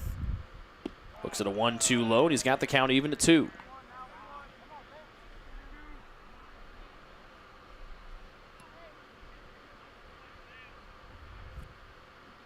Taylor just 1 for 8 with runners in scoring position today. They've got David at second, trying to build on this 2-0 lead. They scored 2 in the bottom of the 2nd, none since. Glad sits on an off-speed up high, and he's got the count full on ball 3.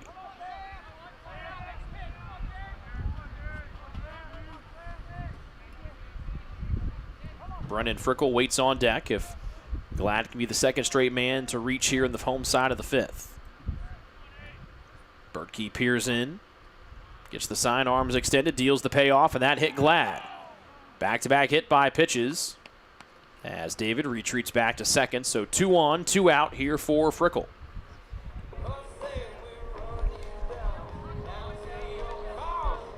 Yeah, with 2 outs, I mean, hitting 2 batters in a row is definitely not what you want to do. It's those type of Second baseman, Brennan Frickle.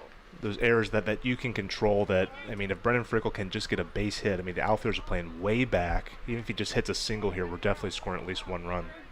Is that strange to see with the wind blowing in instead of out? Slightly, maybe. Frickle screamed it up the third base side and pulled her foul.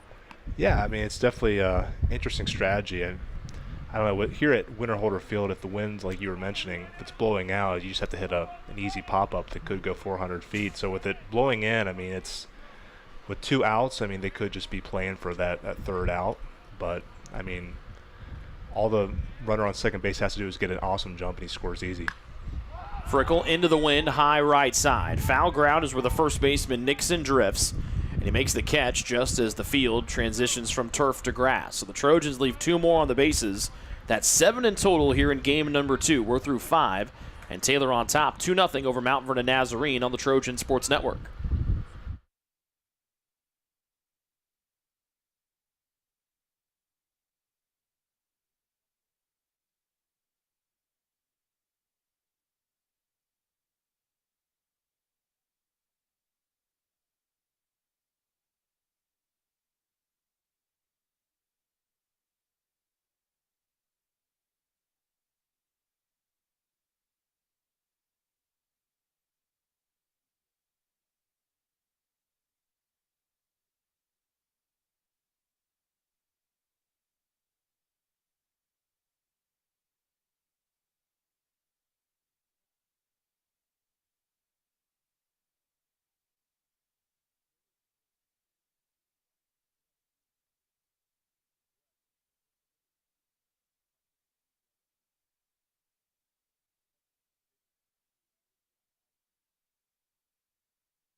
Catcher Ryder Bliss do not play in game number 1. It started here in game 2.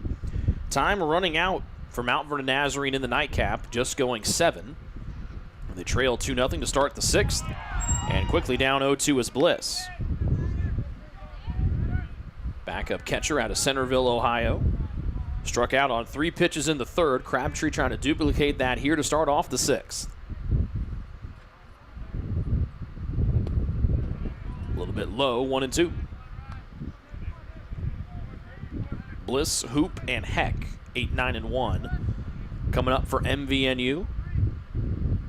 They've mustered 3 hits on the afternoon, but have committed 2 errors. 4th one from Crabtree. Low on a little 2-seam fastball. Taylor fans liked it. Bliss had the better eye. And he's worked the count even. 2-2. Dalton Swinehart continuing to warm up in the Taylor bullpen. And a bouncer to the right side. Coming in is Glad to field. Crabtree in a foot race. Overhand throw. Footwork not there. And just beating the toe was Bliss. Leadoff man is on here for MVNU for just the 2nd time today. Yeah, that's a tough in-betweener play. I mean, in retrospect, maybe that's a ball that Frickle should have come in and gotten, but I don't know. That's definitely a bang-bang play that, I don't know. Now all you need is a ground ball and almost out of the inning. Courtesy runner coming in over at first. They always look at me like I'm the one that's importing these things. I need to start wearing darker colors to like blend in with my background. Carter Lapata is your courtesy runner at first for Bliss. And a ball away from Crabtree as he missed that one low. Here to Hoop. The courtesy runner is still the bane of your existence. I just want to check. I haven't seen you in a while. I just want to make sure it's still up there on the things I don't like list. Or are you softening in your old age? It's as you grow older, you start to see the world, with a new lens, a new perspective, and I just think it's interesting. We had all this technology into the game. These pitchers can wear these wristbands, and I think that's all really cool. But man, the courtesy runner will stay no matter what happens. The courtesy runner will never change in the NAIA. It's our connection to the past. Mm-hmm. Two-seam away, 1-2. Here to Hoop after he fouled off the second one. So leadoff single for Bliss with Lapata running for him. That means Hoop the tying run of the plate. Crabtree comes home. Kennedy over there at short, scooped up and out. Still 1-2 here to Hoop. Swinehart continuing to get warm in the Taylor pen. Again, we saw Gongwer up there as well. He is now throwing a hoodie on and has both hands tucked firmly inside the pockets of his jacket. 1-2 again to Hook. Off speed away, and the count levels 2-2.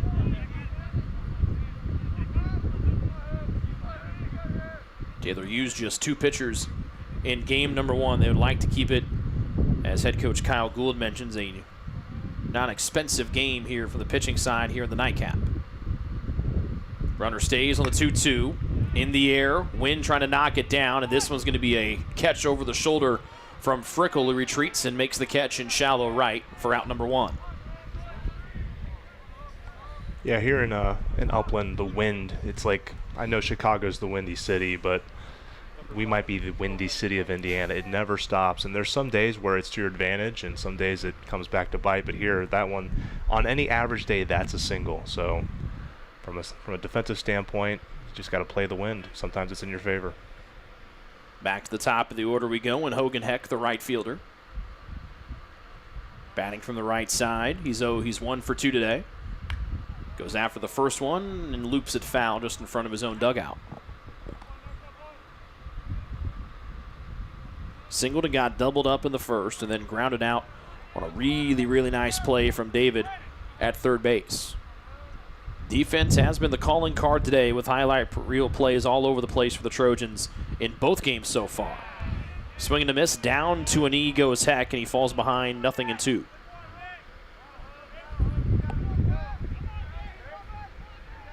Strike percentage still in the low 70s. Here is Crabtree is dealt. Pitches 75, and here comes 70. Nope. Pickoff attempt over to first, still on 75. 75 pitches, 54 of them for strikes for the sophomore lefty today.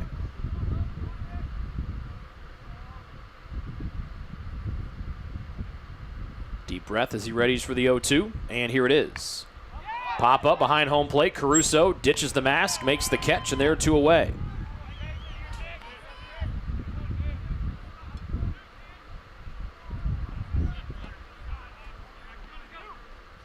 That's what we call textbook, Rick. That was a textbook catch. Any pressure on those, knowing that it is a textbook one, and if you don't make it, there can be. You don't want to look over your shoulder and look at the dugout. Only when it's really high up, and you have a long time to think about it. Hard hit ball to Picchiotti in center. He twists, he turns, he retreats, he's underneath, and he makes the catch. As Crabtree able to work around a leadoff single, we head to the bottom of the 6th. Crabtree dealing, and the Trojans lead MVNU 2-0 here on the Trojan Sports Network.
Picchiotti into the shift right side. Minnick backhand stop at second. 1 pitch and 1 out.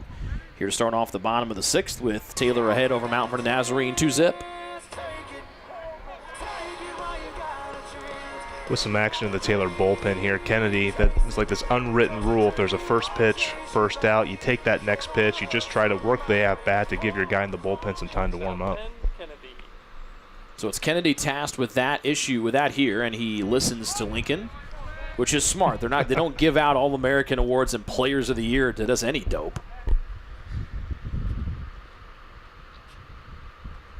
He takes the second one up and in 1-1. Do you have a special place for that award? That plaque? No, I don't have a certificate. I don't know. It's kind of out there in the ether, I guess. Kennedy to the third base side, and Willoughby, he fields and fires for out number 2. So what I'm hearing, do we need to find it? Do we need to go on like a? You're a fantastic filmmaker. Do we need to make a documentary to try to track down your missing Player of the Year plaque? I don't think a plaque exists. I think if there was anything, I think Coach Wilburn had it in his office. And that's definitely not at Delta High School now. It is 100% at Delta High School with Wilburn right now. Fletcher Remick will pinch hit here for Caruso. Was his courtesy runner back in the 2nd, and he gets to take an at-bat here in the 6th with 2 outs and nobody on. And he almost has one land on the back of that purple 4 on the back of his uniform.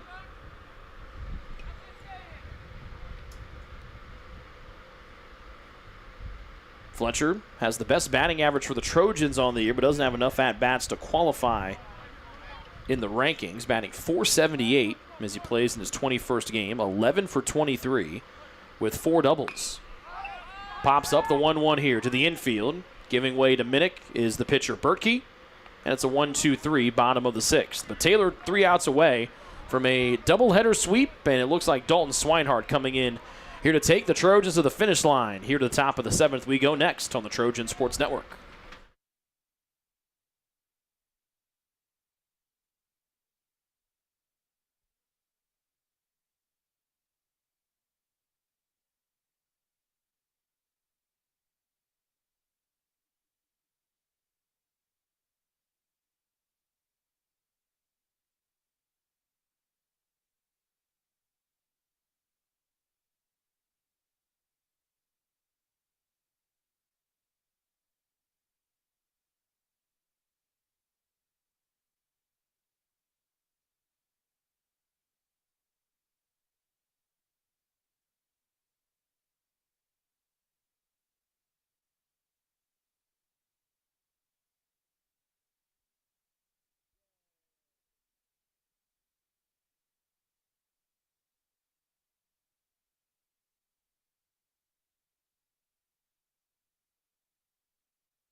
The reliever Dalton Swinehart comes on for the Trojans here to start off the top half of the 7th. An ERA of 9.98, 2-3 overall record with 2 saves. If he can get one here, he will match Jack Ross with the team lead with 3. Good start here for Dalt with a strike to Casey Kalman as he faces the heart of the order here in the top of the 7th. Kalman, Nixon, and Lester. Swinehart takes over for Crabtree, who went the first 6 innings today, allowed 4 hits, no runs, 6 strikeouts on 77 offerings. He's in line to get his first win of the season in his 2nd start. 1-1 Up the middle right side, a slow roller. It'll be a tight play at first. Frickle Fields fires. He got it in the mitt, and Glad almost did the splits, and there's one away. Another stellar play from Frickle at second. You make it look really easy, Rick. That's not an easy play. I would assume you'd have to almost have the temptation there as well to potentially try to barehand that with how slow it was rolling. But he went the conventional, get into my glove, make sure I have it, and then he made the strong throw to first. Definitely made the right decision. In a tight game like this, I mean, you just need those outs. So, I mean, yeah, if it was maybe closer, I thought he was going to go barehand as well. But I think he made the right call.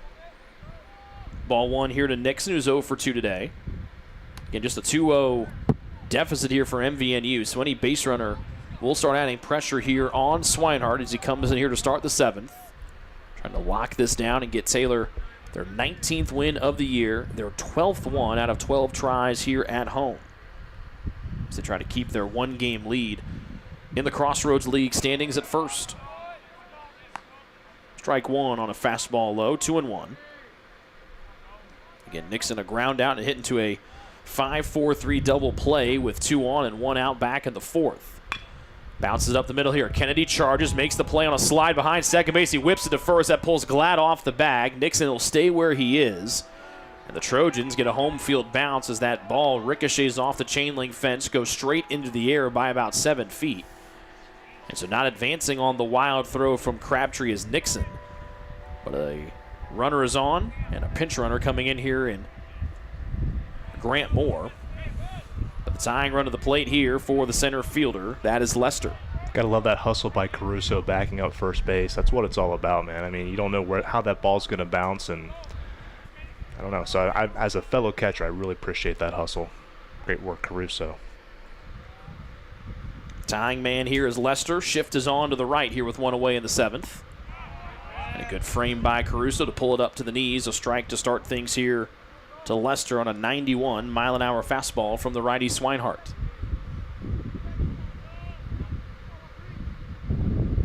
Mount Vernon Nazarene in game 2 is just 1 for 7 with runners on. Second one skied away by Lester. With the Trojans in the shift, nobody holding the pinch runner Grant Moore on. So we'll see how big of a lead he wants to take here with 2 strikes on Lester and 1 already in the books here in the top of the 7th. Mount Vernon Nazarene down by 2. Runner stays and almost looking at strike 3. That one was close. Lester sees another one. It'll be 1-2. Slight shift from the Trojans defensively at the urging of head coach Kyle Gould, last year's Crossroads League Coach of the Year. A ball and 2 strikes. And there's strike 3 as Lester chases an upstairs heater. 2 away here in the 7th.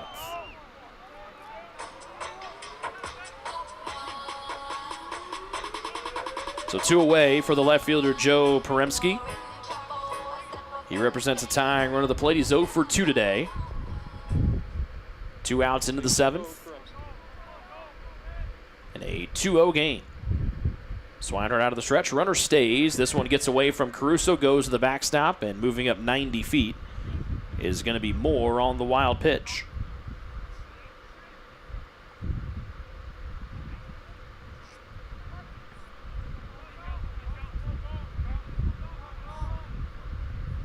Mount Vernon Nazarene has out-hit Taylor today 5-4.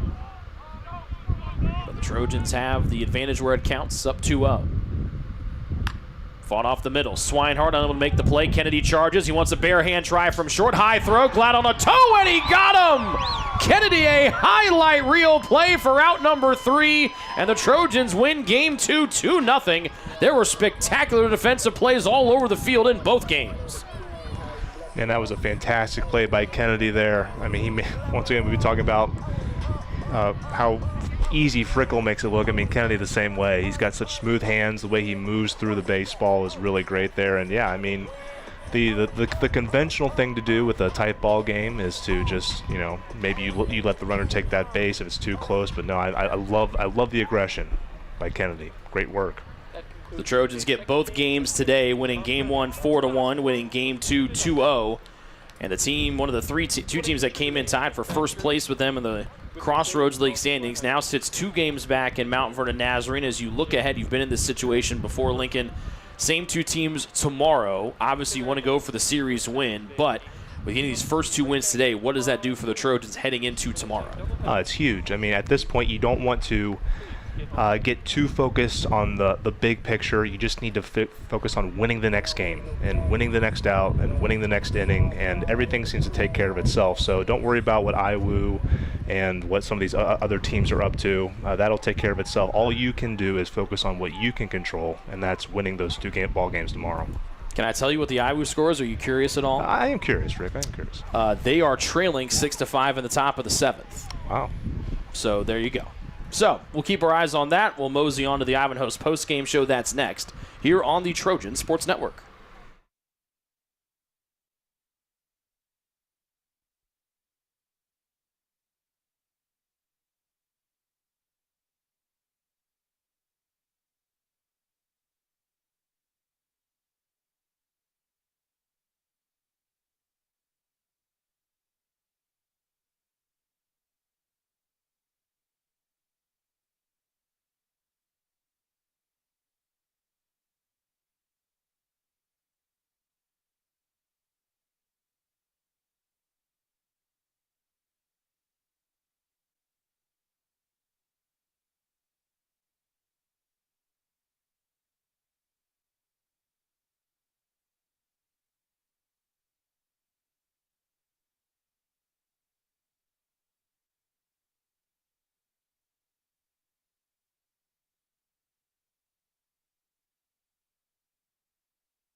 Welcome back to Winter Holder Field. This is the Ivanhoe post-game show. We're now joined by Taylor head coach Kyle Gould, and right before we went on the air with the boss, St. Francis secures the Game 2 wins. They sweep Indiana Wesleyan, and with your 2 wins today, you are 2 games clear of both Indiana Wesleyan and Mount Vernon Nazarene. I know it's only March 22nd, but that's got to be pretty good to have a little bit of breathing room here towards the end of March. Well, I'd be happier if it was the last day of April. It was April 22nd probably, or 21st. Yeah. I mean, I'm just going to go full-on coach speak cliche. We're just trying to play our games, take care of our stuff, and we have our hands full with, came in here tied for first with Mount Vernon. You could see very solid team. Don't make a lot of mistakes. They can pitch it. So we have our hands full this weekend, and all that stuff can flip in one day. We come out here and get swept, which could very easily happen with a team like Mount Vernon, and things can change so fast. So we just play the games that we're playing and cheer for everyone else to tie or something. I don't know. Lots of ties. That's right. Let's talk about your pitchers, particularly your 2 sophomore starters. They are really, really good. Gable goes 7 innings. He allows no runs, 6 strikeouts. And then Nick Crabtree in his second start of the season also goes 6 innings, also with 6 strikeouts. That's a pretty good 1-2 punch from your sophomore class on the hill. Yeah, those 2 guys are both have great stuff, and Gable's been so consistent the whole year, and just been pretty dominant and good mix of stuff, good velocity on the fastball. And then, Nick was throwing so great out of the bullpen early, and just, you kind of reach a point where you're like, man, I'd like him to throw more than 2 or 3 innings a week. And so we just started stretching him out. So we got him to 3 1/3, then we got him to 3 2/3, and then got 6 today. And he gets a lot of swing and miss. Stuff is really, really hard to hit. And so, Jack was close out the first one, Dalton closed out the second one, but those two sophomores were pretty special today.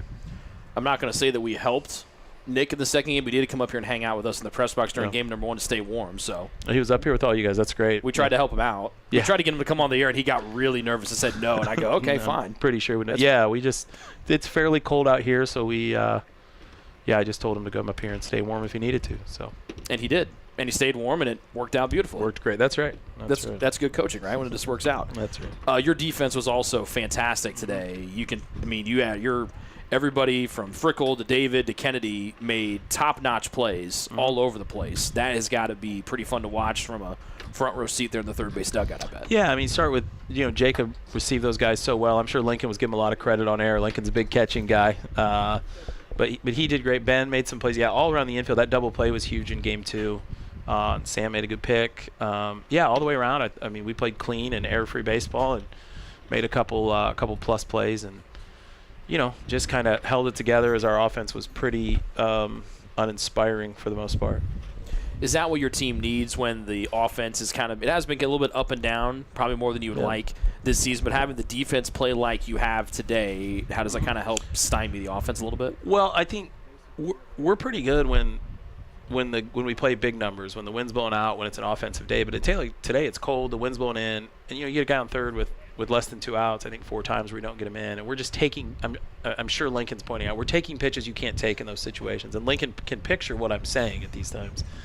But I just thought we have to get a little bit better at playing low-scoring baseball, and tomorrow is going to be more of it. It's going to be a little colder. The wind's going to be coming in even a little more, and I think if we don't make some adjustments on that, we're going to be in trouble. We're going to have to play better there, and we didn't. And it kind of the same guys kept coming up. We kept making the same mistakes, and we were fortunate that our pitching was so good today, because we just like the first game we were looking up there and it's 4-0. We go in the last inning, and I said to Cam, it should be 6-0, like pretty easily right now. And then they load the bases with nobody out, and you're like, well, I bet we wish we'd have had them now. And then, same thing. Game 2 is 2-0. They get first, second, nobody out.